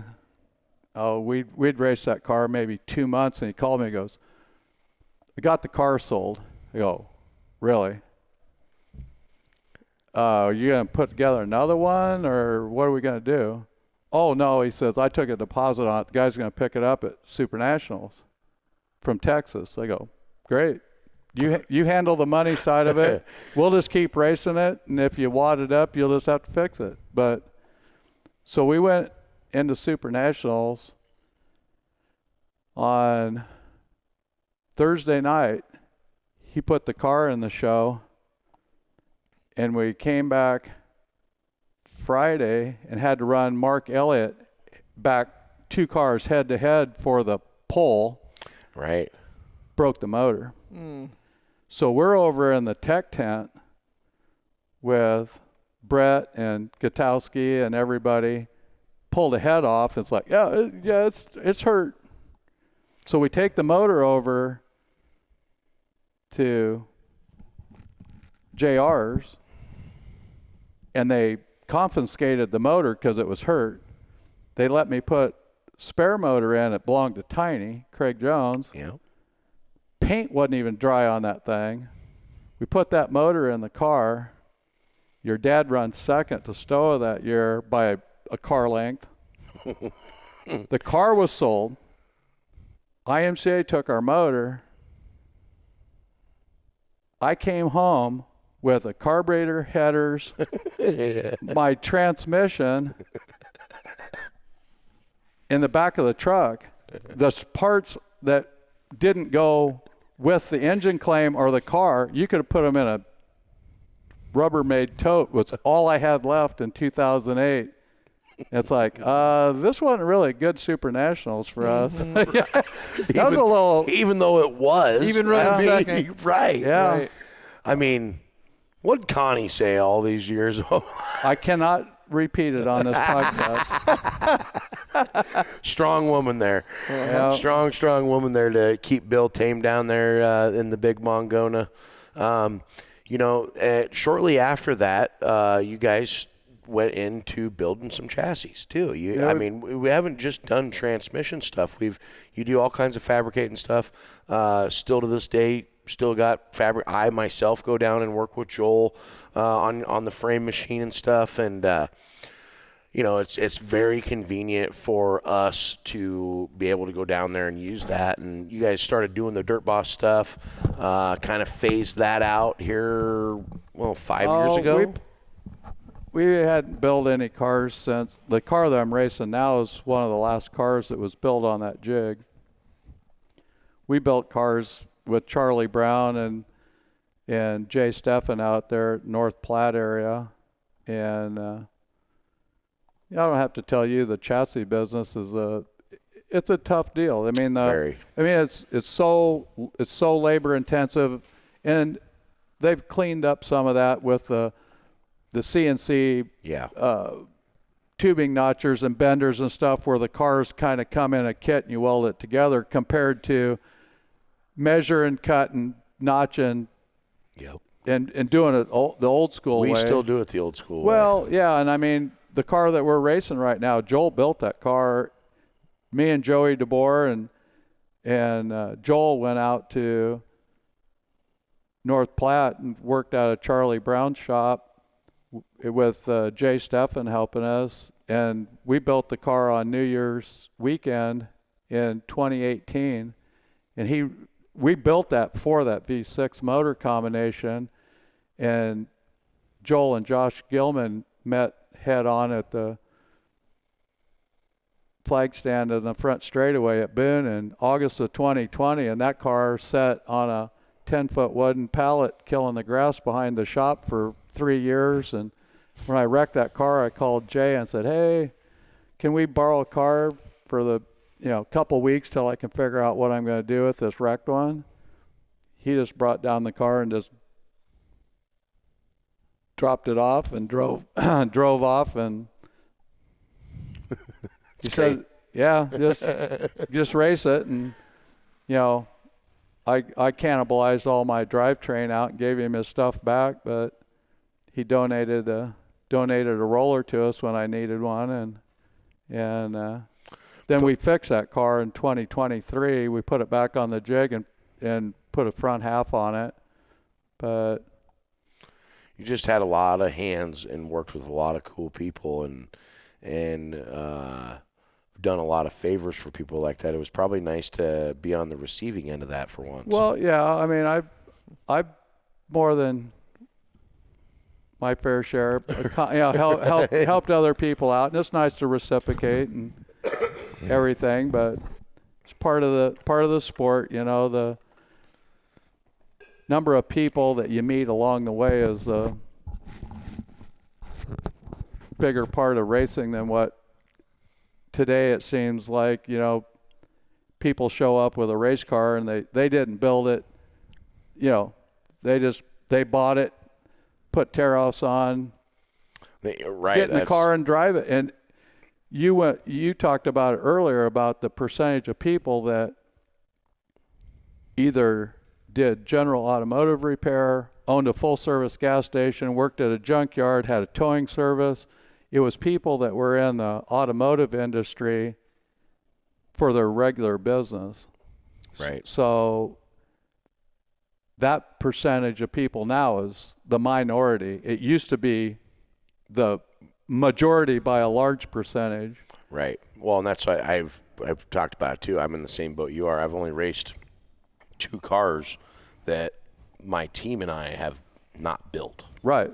Ourselves. And I mean, I'm talking from, straight tubes, frame out of the junkyard, cut it down, weld it up, build our own stuff, and that's just kind of unheard of nowadays in the racing world, and you see a lot of these chassis companies taking, when the sport mod deal started, you had to have an old car. Right. Now a lot of guys are kind of going back to that where they're taking they're not necessarily building sport mods, they're building a modified, and then in a couple of years they're converting them to a sport mod. Yeah. But it's just unheard of. There's so many other smaller chassis companies. Like back in the day when you started, there was Dirtworks, Harris, Jet, Kelly was building Kelly cars. Shyrock. Yeah. I always forget about how long Kelly's been building cars, but there were really only like 4 or 5 real major chassis companies right. that were building specific modifieds or stock cars. You had Shannon. Right, Steve Shannon built a ton of cars, and Mark was building cars up in Webster City Out of a garage and shit. Yeah. Dave Adams up in, God dang it. Well, Dave Farron. Yeah, Dave Farron and Adams up north, up around Mason City area, was building a lot of with soda and IMCA stock car. Mm-hmm. It's just kind of crazy how that's all changed over, and it's probably been a pretty cool ride and very roller coastery for you, just from seeing, being at the racetrack from 1968 to I almost said 1925, 2026. Yeah. I mean, that's, holy shit. That's a long time to be at the racetrack. Still cool. I just have this feeling that you're going to keep doing it as long as you can. Just because that's just who you are and how you promote your business. And it's been very, very cool to have you on here, Bill. Well, I appreciate you guys having me on. You know me, I like to talk. So. Right. I knew it was going to be a great show just because, how much knowledge you got. Well, and I don't know, like I had to step out. I wanted to talk about, I don't know if you talked about it, but like your relationship with Doug Dragoo. Oh, yeah. That was something that actually Denny Stoneburner messaged me about, like early on when we started doing this. He's like, you got to ask, if you ever get Bill on there, you got to talk to him about working with Doug Dragoo and kind of the funny car stuff. And I remember my grandma, she keeps everything, right? Like has all these scrapbooks and whatever. And there was like an article I think it was in like the Boone News Republican. Oh, yeah. When they had the Ray Bestis funny car there. At my shop. It was the Ray Bestis car, yeah, right? Yeah. Doug Dragoo was working on the Ray Bestis funny car, traveling the circuit, and it was sitting in Moingona, and they were working on it down there. Yeah, R.C. Sherman drove that car, and actually Nick Bonifant out in Philadelphia was the car owner, and that goes back to my late 70s bracket racing. I met Doug. He had a car just there in Ogden, and we got hooked up, and both of us were pretty passionate about our big block Chevy drag cars, and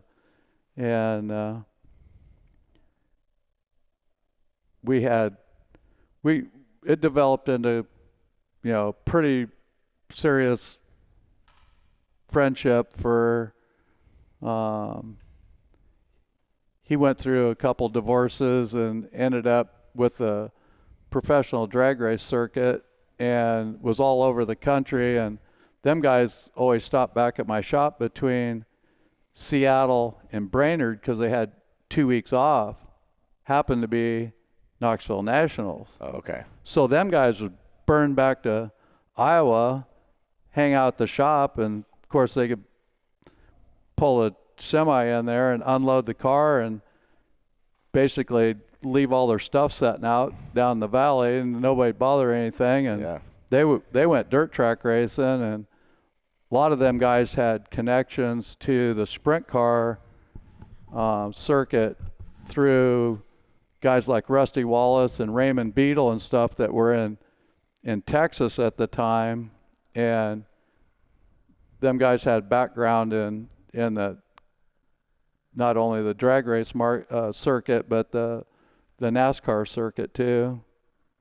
But Doug went on to work with Mark Oswald, who was the crew chief for Antron Brown, and I got to know them people real well. And he worked for Prudhomme when Ron Capps, they first put that Copenhagen funny car together, and all them cars, Scott Coletta's car's been at my shop before, and they stop in, hang out. They like cooking out, drinking beer, and dirt track racing, know. Wow. That's one thing Doug told me after he got done with the drag race circuit. He ended up, his last job before he got cancer and passed away 18 years ago, he worked at DEI, and he told me then, he goes, he said, you just stay in Iowa, because I talked about possibly going out there and going to work. He said, stay in Iowa, do what you're doing, as long as you're making a living, go dirt track racing, because he said real racers race on Friday and Saturday night. He says, what I'm doing out here, he said, this is just a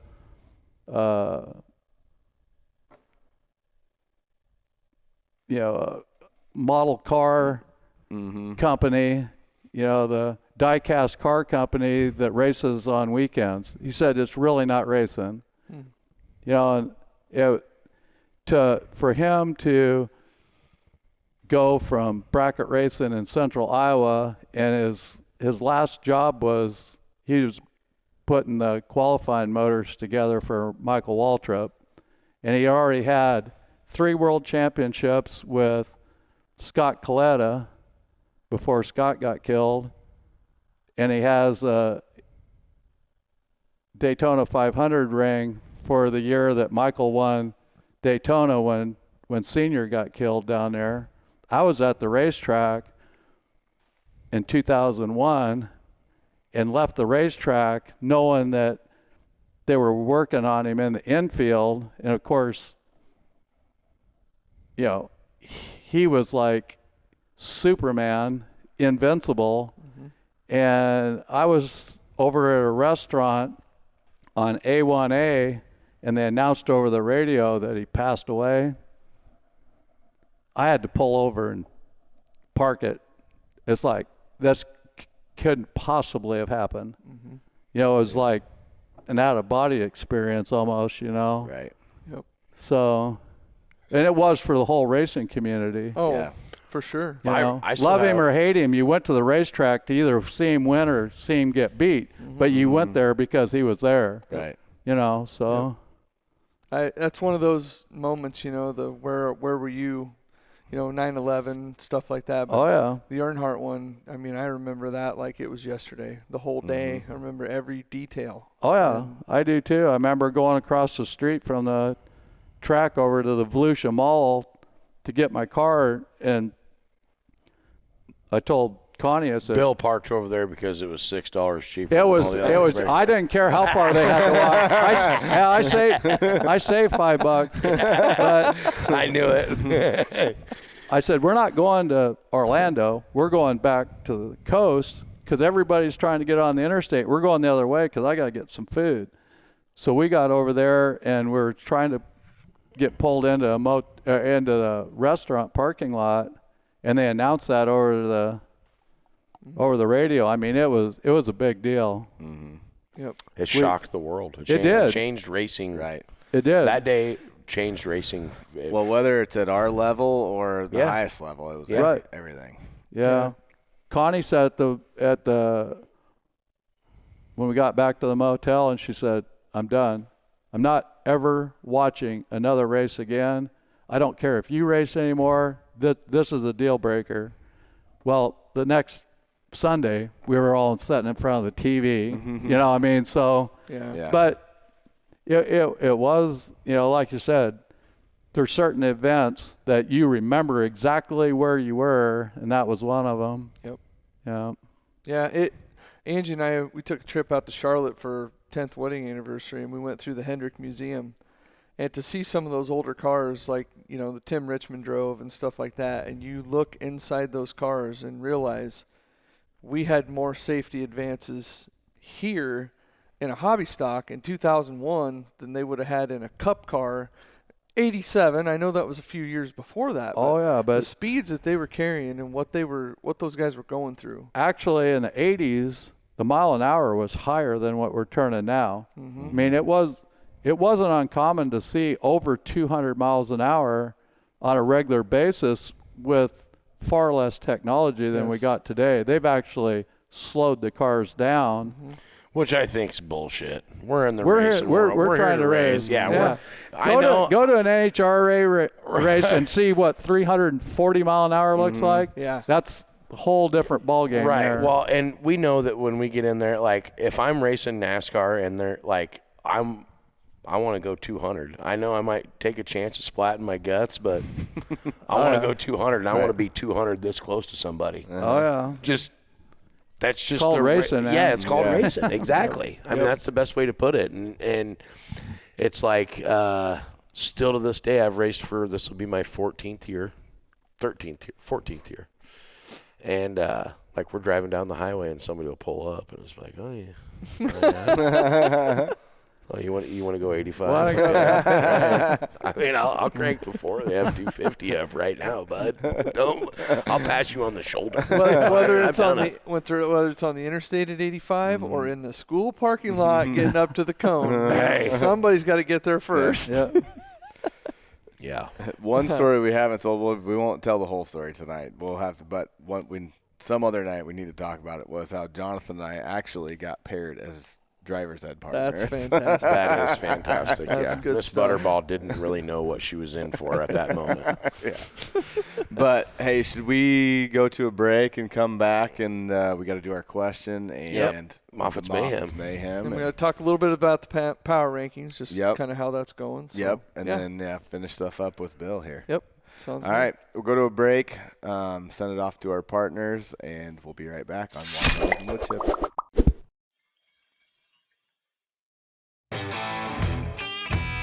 Welcome to the Adobe Lounge located in Boone, Iowa at 915 West Maney Eisenhower. Our hours are Monday to Friday, 1 p.m. to close, Saturday and Sunday, noon to close. Come enjoy some of the strongest drinks in town and the best homemade pizzas around.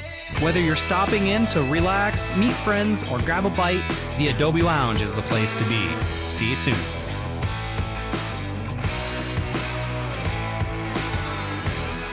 Next segment is brought to you by Logue Fabrication, your go-to shop for custom metal fabrication. From residential and commercial projects to auto racing applications, Logue Fabrication delivers quality and precision every time. They're not just fabricators, they're racers too. Proud home to Rage Hobby Stock and Stock Cars you see tearing up Boone Speedway every week. Whether you need a custom railing, a commercial build, or race-ready metalwork, trust the team at Logue Fabrication to get it done right. Logue Fabrication, where craftsmanship meets horsepower. We can help you stand out anywhere with P1 Promotions, the home of P1P Canopy. From the racetrack to the ball fields to trade shows and beyond, our custom pop-up canopies are built to showcase your brand in style, with multiple sizes and full customization available. But we don't stop there. P1 Promotions also delivers custom rugs, apparel, sportswear, trade show setups, and even P1P custom awards that make an impact. You can see all we have to offer at www.p1pcanopy.com. Welcome back, race fans. Doing a countdown. Welcome back, race fans. Watermelons and Woodchips presented by Central Iowa Diesel Performance. And got a lot of stories from Bill on a lot of different things. I learned a lot about a V6, I can tell you that. And but we got to get to a couple of our sponsored segments. First one is the Moffitts Ford Mayhem. And now that we've started race season, it's a little easier for us to come up with. Now it's harder to just pick one out. Well, look, we have local mayhem now. Like, there's mayhem everywhere. We'll get a little late model action. Some sprint cars like to go tumble bugging around. But, yeah, I got to be witness up close and personal to quite a bit of mayhem over at Stewart International Speedway. Actually tagged us and said, I better be the Moffitts Mayhem. and man, that 22 car, he pop canned that thing over there. I'm not sure I've ever seen a hobby stock come apart like that when it hit, and I know he hit hard, but we're going to have to get together and sponsor him an extra bag of rivets and some body bolts, because that thing it didn't make a full 360 revolution, and the body was completely off the car. Yeah, and well, he was saving it for the wrap guy. The wrap guy, the rivets are hard to wrap around. Oh yeah. You know? But BZ, Chris Burke, they've been doing wraps their whole lives, and they struggle with the rivets. So maybe he was just trying to save them and save the extra holes. Well, Seth, put in a few to get the wrap done, but then put the other ones in. Like, just saying. Like, it was just a shock, oh man, Stewart. The racetrack looked good. The racing was good. Damon Murdy getting upside down. All by himself out front. It must have been the 4.5-inch shock rule. That is no longer a thing. I mean, the rule that isn't. But that thing took a tumble too, fellas. Yeah, yeah, he did. And it was hard. Yeah. And then, the Mikey Smith and Jake Sacco battle in the sport mod deal. I don't know if Sokow was a little late to the party, had to maneuver through some traffic there or whatever, but like Mike said, he kind of, I felt like in his interview, people probably looked at that like Mike just ran into Gage Hillenberg, like intentionally. People just. Well, you could see the car chatter up the hill, wasn't. Yeah, it's just Mike got out of the car defending what had happened right away. Like, if you don't think it's, if you think it's easy out here, come out and do it. And what I took from that was like, we all know that Mike isn't a dirty driver, right? I don't know of anybody besides Rod Sharman. This isn't a shot at you. That was ever proclaimed to be a actual. Don't get around that guy, And Rod wasn't that guy unless you had an altercation on the track, and then he's taking you both out. So if any Rod Sharman fans out there, that wasn't a jab at him. I'm just saying, like, he was more of a bully if there was an altercation on the racetrack. Well, Mike Smith's a pretty clean racer. All the Smiths are really clean racers. And it was just a deal. There's 3 lap cars in front of you. Somebody's breathing on your neck, which I don't know if he necessarily knew it was Sokow because it's hard to see the scoreboard when, you can see it, but while you're in race mode, You're pretty busy on the racetrack busy at Stewart. Right, yeah, you're right. busy all the time. So I just think it was just a circumstantial, just a racing deal, Sokow goes to stick his nose in there 3 wide, and Mike Smith pushes up the racetrack, collects Gage Hillenberg. Jeremiah Reed gets upside down, not real hard on the back straightaway. Looked like the kids up there at their high school race car association deal got that thing buttoned back up. He was at Boone on Saturday night.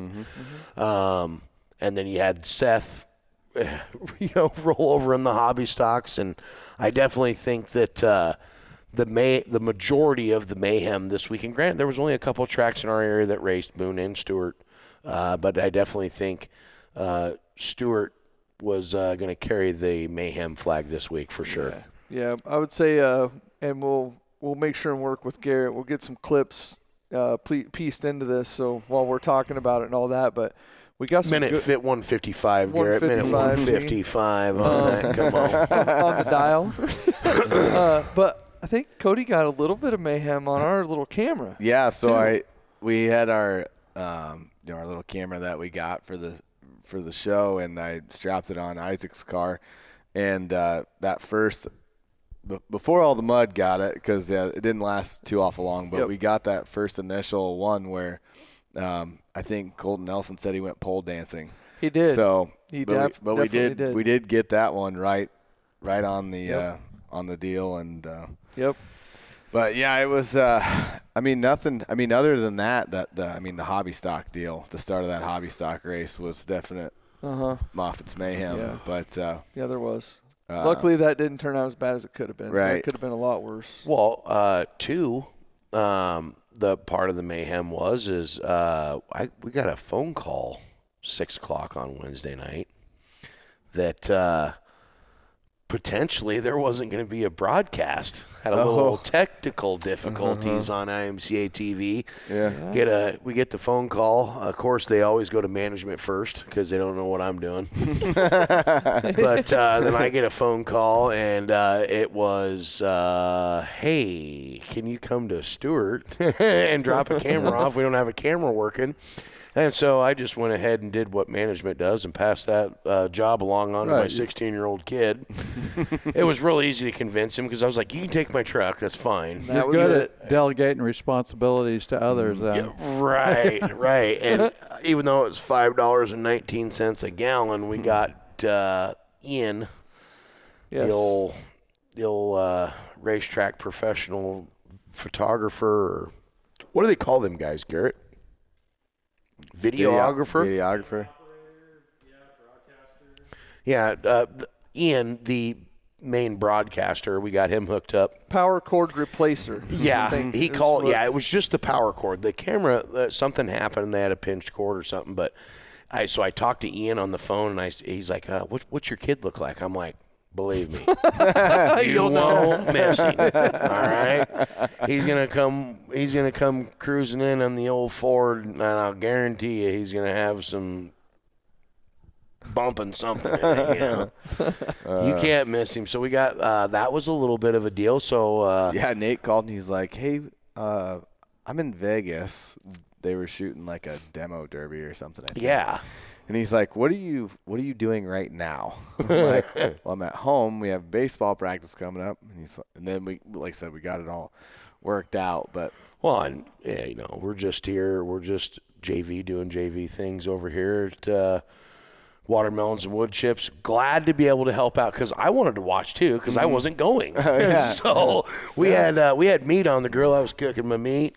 Yep. And so Ivan, the old ice dog, he flew the old F-250 down there, got her hooked up. Ian got her on the broadcast and saved the day. Saved the day. Everybody got to see a little mayhem. Everybody got to see a little mayhem. Yeah, we wouldn't even have a mayhem. Right? Yeah. And that was not a jab at Stewart International Speedway. It was that's just what happened. It just worked out. Just worked out how it was. I'd say Mike's really thankful. Really thankful about I that. sure hope he is. I bet he is. Yeah. I know he is. Yeah. Yep. And we're not just going to get somebody to sponsor Seth some rivets and stuff. Maybe a little longer chin strap for the helmet. Yeah, I mean, that was kind of wild. Maybe, I don't know, super glue that some bitch to your head. I don't know what we're going to do here, Seth, but we can't have that happen. Right. That's the second time I've seen that happen in my life. It was in the mid-'90s, and I was racing with Bill Davis, Wednesday night program at Oski, and I'm standing getting my pit pass and walk up to the back straightaway, and I got there late, and they were already hot lapping, and a hobby stock went down the back straightaway at Oskaloosa, and you know how fast that place is. And I mean, there were parts scattered all down the back straightaway, and here comes a helmet rolling off, and it's like, I'm not even going to walk over there because there might still be a head in that thing. Can I get my 20 back? Yeah, it's like, I'm going to turn my wristband in. I think I'm headed home. Yeah, but when you see a helmet rolling down the back straightaway at Oskaloosa, makes you think real quick. It's a scary moment. Very. Oh, yeah. It's a very, very scary moment. Yeah, I mean it's a serious deal. I mean, the safety part of this sport is when you do it all the time, you get really comfortable. And you I mean, just silly things like, you know, breaking a motor or having a line break, and you got flammable fluids, and a fire's a big deal, or parts falling off another car. I know I had a chunk of lead last year. Yeah, I know Kevin Stowe got hurt real bad with a starter that hit him in the face. You know, it had to have reconstructive surgery on his face. First night Stoneburner drove my car back in 2001. We got rained out at Des Moines after the heat races, so we had to come back the following week for double features, and he's out there in the makeup feature, come down the front straightaway, come down into turn 1 and 2, pulled right in the infield and parked, and it's like, well, shit, my car's broke. He's sitting there, and all of a sudden he's waving, and people are coming over there. Well, when he come down the front straightaway, he put his hand up because it was throwing a yellow. Something hit him in the wrist, and he thought he broke his hand and his wrist, and he was bleeding pretty bad. And we ended up taking him back to Boone to outpatients and get his arm x-rayed. And well, you guys really wanted him to get hurt, didn't you? Oh yeah, bringing him back to Boone. Oh yeah, when you were in we were. Yeah. I'm kidding. Everybody at the hospital's great. So Rob's gonna be pissed. No shit. Sorry, Rob. So our hospital, our ambulance the next bill just went day, up. he comes down to the shop, and he got his arm all bandaged up. And I said, "You think you're okay to drive tonight?" Because we were going to run Boone, and he goes, "Yeah, I think I'll be okay." But he says it's pretty sore, and was cleaning the car out, found a brake shoe off of a hobby stock. You know, the actual brake shoe was down by the seat.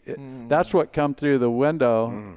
it got kicked off the racetrack with a car in front of him and went through the front bars. Well, he had his hand up waving for the caution and got hit right in the arm on that thing, and if that would have hit you in the face or in the sternum, it wouldn't have been a good outcome. Old Denny just lit up a GPC 100. And Oh, yeah. went on, didn't he? Oh, yeah. Yeah, right. Yep. Another 12-pack of Busch Light. right. He's on the ultras now. I was down there having one. Oh, yeah. He's time. retired now. He's high-toning on us. I tried to get him to switch over to Natural Light, but he didn't have nothing. I was going to say, the only for thing that they drink in Moingona, I think, is Natural Light. Oh, Natty Light. Yeah. That's how Rich Lang got his nickname, 3 for 12. Well,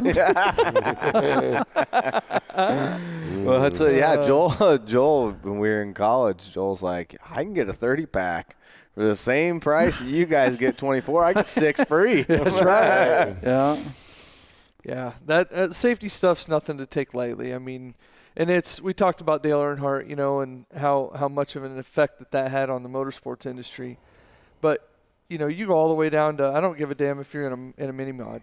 Like, you can't put a price on safety, and if you can't afford it, don't do it yet. Right. You don't have to not ever do it. Just take that little bit of extra time and get that safety equipment and do it right, because we all want to race, and we all want to stay part of the sport. We love it, but if one person, and not just if one person, but if it happens in a certain way, it could shut a place down. No, exactly. It's the last thing we'd want. Yeah, we're at the end of the day, we're out there competing, and we're trying to have fun, and Yeah.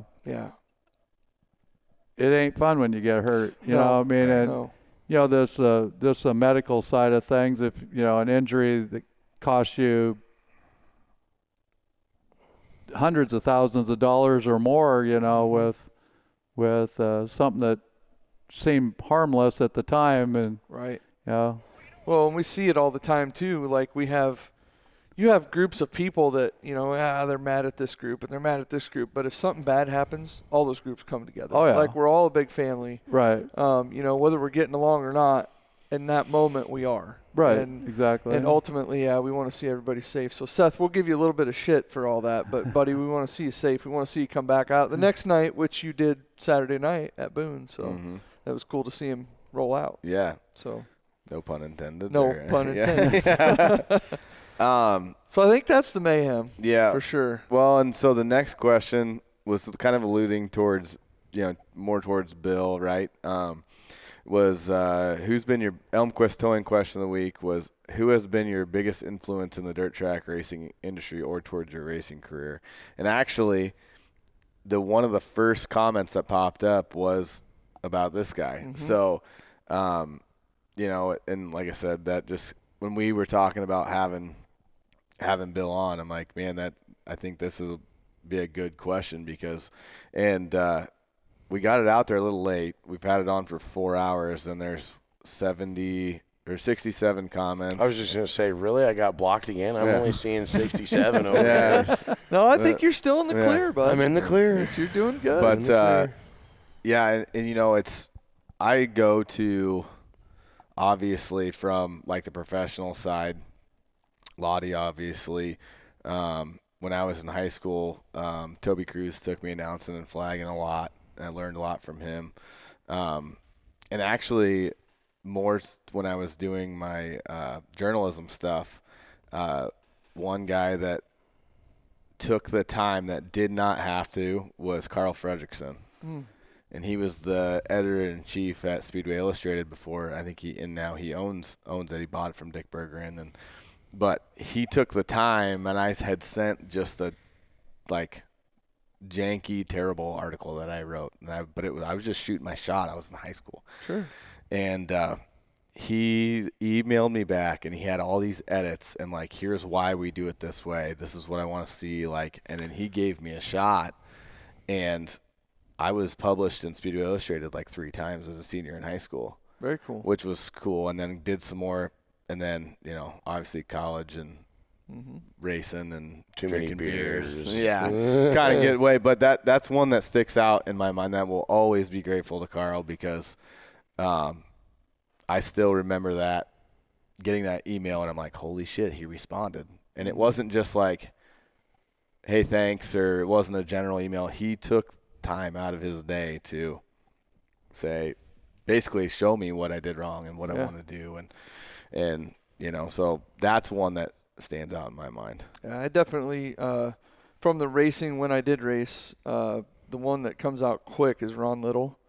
I, you know, just getting started, didn't know anybody, and pulled in at Stewart and ended up parking next to Ron. Didn't even really, I knew who he was because I'd been to the races and stuff, but, and then I didn't even have my engine timed, and I was told I needed to get that done before we started racing that night, so I just basically knocked on his trailer door and said, hey, do you have a timing light I could use by chance? Oh, no, I'll just come over and do it. And he was so nice and, you know, just talked to me real quick about how to get around the place. And, you know, he's like, don't hold your breath. Like just a little quick thing like that. But, man, you get around that place quick. Yeah. And, but, yeah, and then just, you know, just a few short weeks later, he was gone. And that really, like, had an effect on me as far as the racing side. But then when I got into working at the track, I got to say, like, Nona, Sarah, Debbie over at Stewart, and Mary Brown, like they taught me scoring. They taught me, you know, the management side of a race night, like whether it's doing it all by hand. And then on the computer side of things, I kind of learned a lot of that on my own. But, you know, going over the years, the stuff I've picked up, and you know, Colton has taught me a ton. So I'll always be thankful for all of them. Yeah. He kind of owes you. He really, well, yeah, he does. I mean, that roof for a long time. Don't come, even though you're scrogging his mom. Yeah. Colton never interrupted me. So, I mean, I'm just saying, like he's going to watch this and go, God damn. Yeah, right. About shit when I seen him. I had since we went to What You Smoking. Where was Coda Butt last night? Well, I think she was home with the dogs, or working on her taxes, one of the two.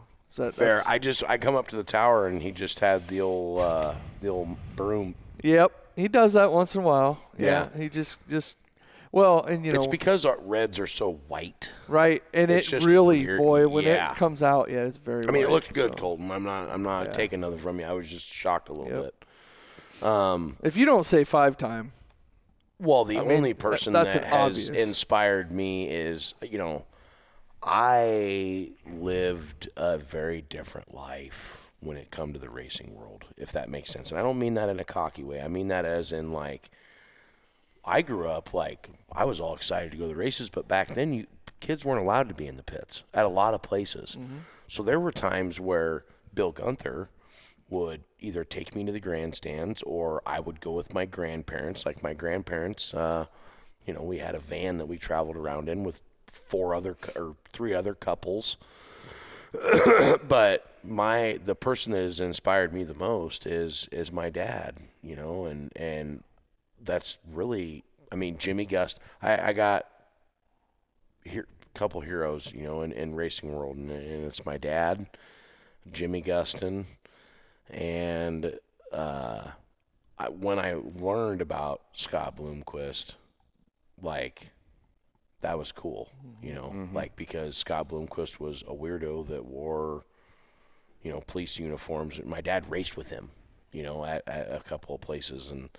And my dad had a big part with Willie Kraft and just, like, how do you, and the other thing is how do you top the 5-time? I mean, not tooting your horn, Dad, but I'm just saying, like, when we went racing, we'd pull into a racetrack and people were like, damn it, Logue's here. You know, like, my dad had so much success that it was almost I mean, of course we were pumped up, you know, but the other person was Kenny Schrader. Kenny Schrader raced my dad's car several times over the years, and seeing the Skull Bandit car, and just Kenny is just an absolute awesome person. Always gave me the time, like every time. Like it was like I remember the one time we were racing somewhere in Missouri and he pulled up on his motorcycle, man, and he had the helmet on and all brown, brand new motorcycle, and he just cruises in like it's nothing. Hey, bud, what's going on? You know, just like, and I'm just like, oh my God, this is freaking awesome. I mean, he stuck his finger in my pizza one time, and I wasn't going to eat the piece of pizza.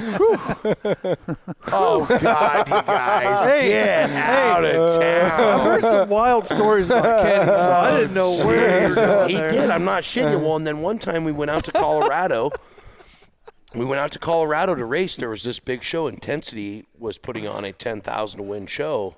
And Kenny was, going to drive. It was a promotional deal. Kenny was going to drive my dad's car there. So we go out there, and it was the first time I'd ever seen a tornado in real life. Oh, yeah. It was scary as Those shit. are hard to awesome forget. as shit, too. Yeah. And this guy, like the pit area and then the grandstands, like you had to go to the grandstands, to go to the restroom and get the concession stand stuff. And I went there and got a piece of pizza, and this guy kept giving me a hard time because kids weren't really – it wasn't a thing back in the day to have kids in the pit area. Right. And Kenny was – and I'm telling this guy, I'm like, I'm with Kenny Schrader. Like, he's driving my dad's car. We're pitted right there. I'm like, here he comes right now. And I got this piece of pizza, and Kenny just sticks his finger in there. Pretty good, bud. And looked at that guy, and he's like, yeah, he's with me. That guy – Kenny's who Kenny is, right. And I just it's giving me the chills talking about it just because Kenny, he had a black Pilot for a long time, and Knoxville, the Harris Clash. Dad was driving Rich Leworky's car. Kenny was driving my dad's car, and we're in the rig, and I was like Kenny's shadow because you could. A NASCAR driver is driving my dad's race car. This is cool as shit. We go in there, and the Pilot, every time we watch Days of Thunder, I didn't realize how much Kenny was actually in that movie. Mm-hmm. Like, they're driving down the road, and the car that's rolling in the background, Kenny's like, yeah, that's me right there. I'm like, really? Like, I had no idea. Yeah. So that made it like 2,000 more times cooler. Yeah. Because that was about the time that you and I were about wearing those out on the old VHS tapes, man. Right. I have seen that movie. Right. Oh, and it's like, so those are the people that really inspired me and have coached me and my dad's been the biggest part of my racing career, and I've been an asshole to him. Yeah. I mean, as far as like, he owned I don't mean that in a bad way. I mean that in a way that's like, I love my dad. You take it for granted, right? You really do. Yeah. I mean, it's because he put so much pressure on me, and as a dad, we don't cut you no slack. None. And zero. And it's made it to where I am harder on myself when I don't do good. My dad don't even have to say anything. Mm-hmm. Like you just get the look, and you're like, yeah, I know. Yeah, right. And it's not even a look. Like, he's never been like, you really suck out there. The pressure isn't intentional. The part, right. He wants you to succeed. Correct. Obviously. Correct. The biggest moments in my racing career was winning the Super Nationals in the Race of Champions and all that shit, and having my dad come up there. And my dad is everybody thinks he's a dick, but he'd do anything for you, wouldn't he, Bill? I mean, he's just a really good guy, and to see his emotions it made me tear up the third time we won the Super Nationals, because he just the look, and like I was always the first one at his car when he won the Super Nationals, and that bond, like, it's getting me all Yankee over here right now, man. Like, but it's so special and means so much to me, and everything that, everybody thinks that my dad had everything handed to him on a silver platter too, and he didn't, and he built something, and was a dick along the way and created this huge. I don't know what word I'm looking for, but just kind of a persona. Yeah. Well, and like to that, I was gonna say, also if I don't mention my cousin Jason, like from my standpoint. Yeah, he'll double leg you. Yeah, he'd be like, that little son of a bitch. But no, I mean, from my standpoint, like from a racing side, Jason taught me so much. My dad obviously raced for a long time too, and it has helped me along the way. But Jason and I, everybody thinks we're brothers, but he's my cousin. So like, oh, your nephew out there, like, well, Isaac also, or he's my second cousin technically, but Jason and I have been so tight ever since we were little kid. I was a little kid, and then Jason was always working on my dad's stuff, and I remember that from, being in Pampers, right? As Jason was always around helping, and then as we get older, Jason starts racing, and I'm always at the shop, right? And like, they taught me so much, working on, Dad and I would build Jason's hobby stock motors in our garage, and just start that kind of evolved, and then doing the stock car thing, and then obviously Bill helped us out a lot when we first got that first Dirtworks car, and just being around that, and then we go travel, and we get the opportunity to go work for Jeff Connor, and we're on the road all the time working for the Powerlift team, and just in my racing journey along the way, from the time I was a toddler to now, Jason's been there. And even Saturday, right, I'm learning stuff from him, and we're talking, and we're talking about family stuff, and it's just, so if I didn't say Jason also, and like same kind of, not on the same level as like what you guys have experienced with all this stuff, but Jason had a lot of success too. Oh yeah. And so to see from where we started I was there when we were bomb canning his first hobby stock in the West Central shop, to winning Super Nationals and doing all that stuff. It's just, I'm kind of feeling the same way you were, but like, seriously though, it's very, you start to put it all into perspective, and it's like, and now Isaac's racing, he's 19 years old, and having some success, and when I watch him race, I try to take the fan out of it, right? But I'm still watching. How can you? Right, I'm still watching. I see your ass pacing around the infield. You ain't taking the fan out. Right. The one race was the year that I think Bashure won the Super Nationals, and Isaac was running him down. He was in second. I think Isaac was 15 at the time, and I'm like, holy shit, we've got a shot at winning this deal. And I think I was, but it was, and I think Jim Stannard actually texted me. He's like, are you going to wear the concrete out down there? Because I was just losing my mind inside. If you'd have smoked, you would have had a Jay Notaboom ring of cigarette butts around butts. Yeah. But, there again, we got into this industry because of something like that. Yeah. You know what I mean? And I'm sure, obviously it was Bill, the same right? for you. Yeah, Bill. Yeah. So we're on to Bill now. Who's your guy? Who's your yours? inspirer? Oh, it's a lot of people, because obviously I'm twice as old as you guys are, so I have twice the opportunity to, Right. We're going to give you twice the opportunity here, so go ahead with the list. Well, I mean, obviously it started racing with Arnie Braylon back in the day, and, that evolved with Braylon to Everett Souther. I mean, as a person and a businessman, and his affiliation with the Boone Speedway along the way, and his own kids were, my age and a little younger, Kendall and Dr. Kent Kaplan. I mean, I was the same age as Kent was. He actually bought my old 63 Impala when he was going to medical school at University of Iowa for a commuter car back and forth. No shit. Yeah, but racing with Bill Davis Sr. and Bill's car owner Axel Andreessen, who passed away. I mean, Axel was one of them guys that was so much smarter than 99% of the people in the racing industry. You just wanted to, he was one of them guys that never said anything, but you wanted to do good because you didn't want to embarrass yourself around that guy. I mean, he just was that far above the average guy in the motorsport on everything from the front bumper to the rear bumper on that car. I mean, he was quite an innovator. You know, he owned Bill's cars for quite a few years, and then,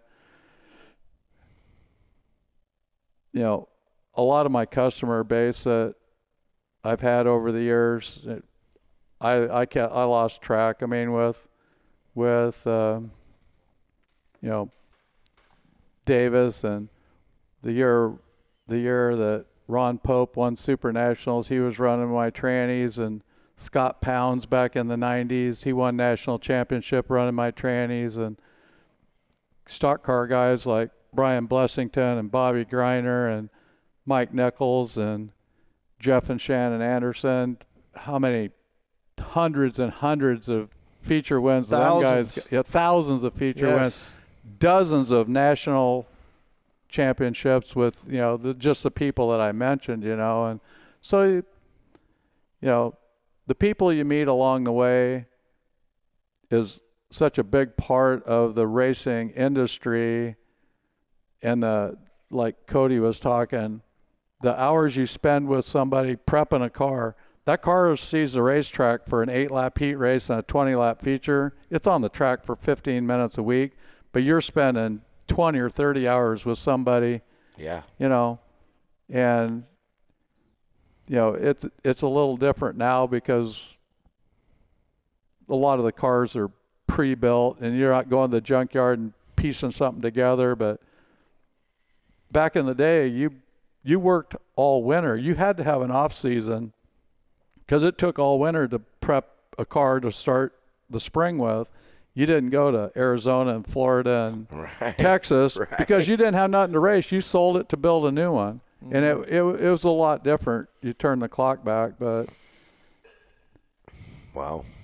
You know a lot of bills. I noticed Yeah. that in this episode. Oh, yeah. A lot of bills around the bills over here. In Is the that like Mayhem. Mighty Ducks where they say ducks fly together? It's the bills fly together. Fly together. Bills yeah, fly bud. together. Yeah. I mean, golly. Well, it kind of wrapped that up too. Like you talked about taking the fan out of it. Like even when you're doing on our side, when that happens, what are you doing? You know what I Right. mean? That's how I look at it. Is What? There's a saying: you can take the race car from a race car driver, but you can't take the race out of a driver. you can take the boy off the farm, you can take the farm out of the boy. That's something like Similar that. to that. Something like that, or whatever Yeah. it is. I've heard that a few times. You know what, Garrett? Don't even think that that's that fun. Hey, he'll cast one at you if you're not careful. I see it. That could be They happening. hold you into captivity. Yeah. Yeah. You know, I had a lot of references last night when I went down to the shack to get a burger. It's hey, you just got to dig it sometimes. I just got to dig it. Yeah. But yeah, it's what else we got to talk about the power rankings. Oh, yes. Quickly, the Adobe Power Rankings. So once we get into the second, our formula really won't show itself until we get to Yeah. the second night. If you really and we want to can see it combine. right now, just go look at MRP at the points from last night. That's how it's going to shake out. I mean, it's pretty simple. I'm Yeah. ninth. I ran ninth. Yep. Right. But Trash.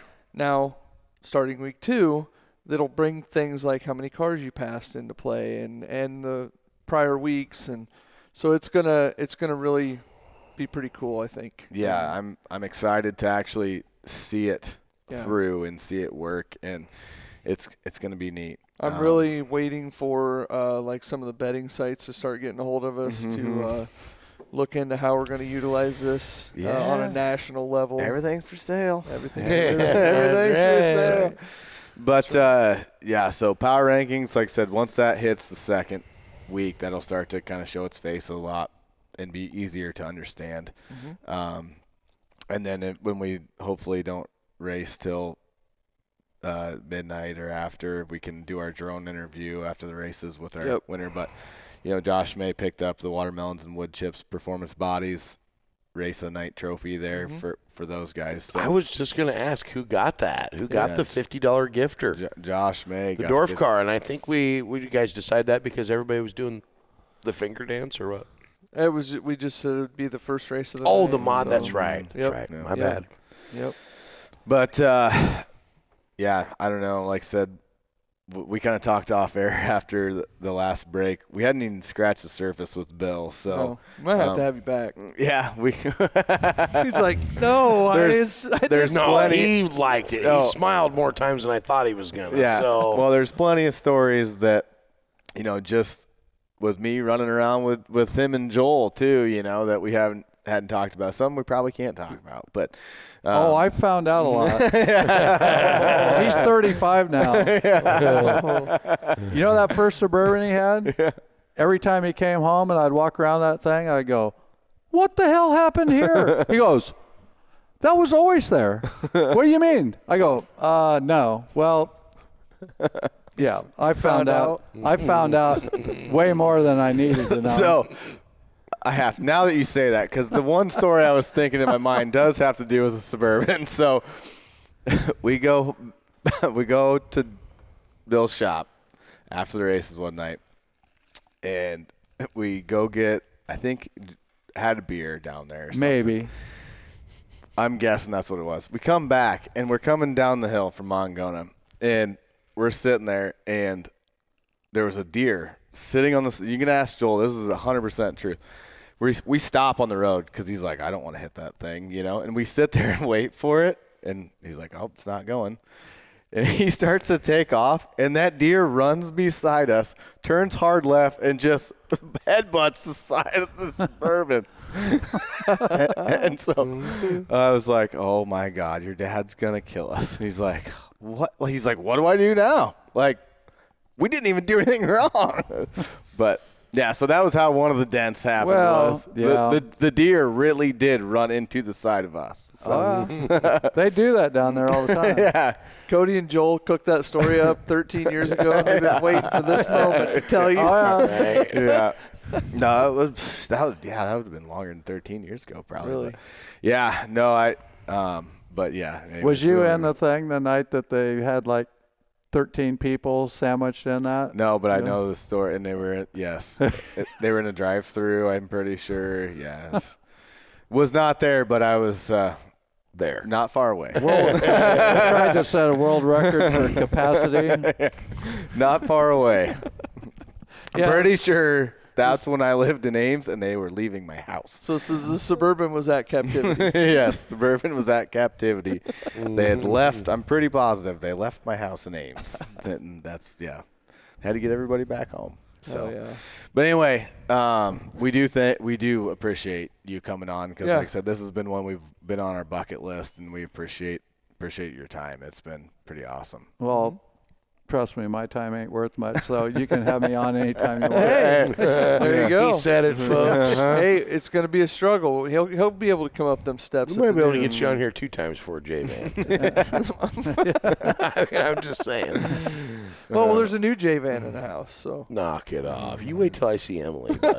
I'm just telling you. I love it. I'm gonna have to tell her, hey, make sure you tell him you did that on purpose. Right. Oh, yeah, you would. You would. You're not going to let me surprise attack her. Oh no, I won't tell her. I won't do that All right, good. afterwards. Okay, yeah. But we do want to thank, Central Iowa Diesel Performance. Hey, hold on a minute. Oh. Hold on a minute. We got to Yep. do one more thing before we close out. Computer drone. So, no, I was going to save that for the next episode Okay. because there are some things that we've already gone 2.5 hours. We have. Which is fine but we need to do another. We were talking about this earlier on air. Watermelons and wood chips. Pit Pass giveaway. Oh yes. Weekly Pit Pass giveaway. The only way to get in on that drawing is to like, follow, and share the podcast. We're gonna work something up here with Coot. Gonna give a free Pit Pass away for next week's Do it for Saturday. Yep. Saturday's episode or Saturday episode. Hey, well, Saturday could be an episode. It could be an episode, but we're going to do another giveaway, a free Pit Pass to the Boone Speedway. Yeah. There's talk of doing that every week. Maybe. What is the date on that, fellas? 18th? The 18th of April. Yep. Giveaway. We're going to put a post out. We will we'll use the post from the likes and the comments to glean the numbers to do the drawing. Okay. So you will have to comment on the post, but yeah, you need to like, subscribe, all the things, just like we did for the weekly. Yep. The weekly one for Super Nationals. And speaking of that, boys, we are 5 away from. Oh, we're gonna have handlebars next week. Next week we'll be shaving them in. We're at 4,995 as of the end of this episode. G's got a full red going, so he's ready. Uh-huh. I've been growing mine in a little, trying to make so I can fill in the holes. But so stay tuned to the Watermelons and Woodchips Facebook page. I'm sure Cooter's going to post that on Instagram, all of our platforms. The winner, we will draw the winner. We could draw the winner Saturday morning. We could maybe even do like a Facebook Live or something like Friday night or Friday afternoon or Friday. Well, that's going to have to be probably you guys because I'm going to go to the Marshtown Speedway if they're racing. We could do it. Maybe we can do it when you're either there in the pits or on your way or something. We'll figure something out. We most definitely could, but it's just something we come up with here. Yep. The big brain. No, it wasn't just me. The big brains came up with it. It wasn't me. It wasn't me. Oh. Don't make me start pulling them out because I got a few in the old closet over here. But folks, I'm telling you, pay attention to our Facebook page, our platforms. We got to thank all of our content sponsors: Adobe Lounge, Central Iowa Diesel Performance Bodies, P1P Canopy, Logue Fabrication. Elmquist, Moffitts Ford, Boone, Iowa. Barntown for the action track. Barntown. I mean Boone Speedway. Yes. Can't thank everybody that makes this possible for us here at Watermelons and Woodchips. I think we're going to close her out on that one. Yeah, folks. we're thankful. Yeah. We're thankful for all of you, for everybody that watches and has anything to do with it. So yeah, it's like I said, to see the growth of this is incredible, and I'm refreshing again just to make sure we didn't get a couple more. Go right? Yeah, and we'd be shaving right now. Right. The thing is on that free pit pass thing, whoever the winner is, I'm certain they will reach out or we will reach out to them and we'll get make that happen at the pit shack. Yep. So don't panic. Yep. And any of the winners from the last week will have your stuff either at the track on Saturday or in the mail. I think that shirt's going out tomorrow. Yeah. So sounds good. Yep.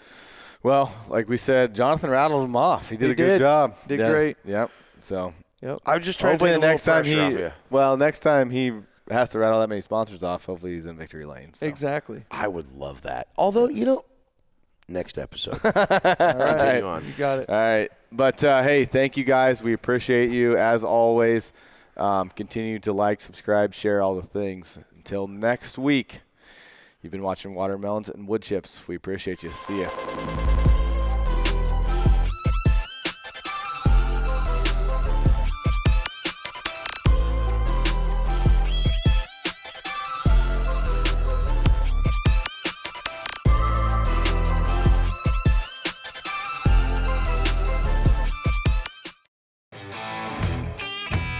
Welcome to the Adobe Lounge located in Boone, Iowa at 915 West Mamie, Eisenhower. Our hours are Monday to Friday, 1 p.m. to close, Saturday and Sunday, noon to close. Come enjoy some of the strongest drinks in town and the best homemade pizzas around. Whether you're stopping in to relax, meet friends, or grab a bite, the Adobe Lounge is the place to be. See you soon.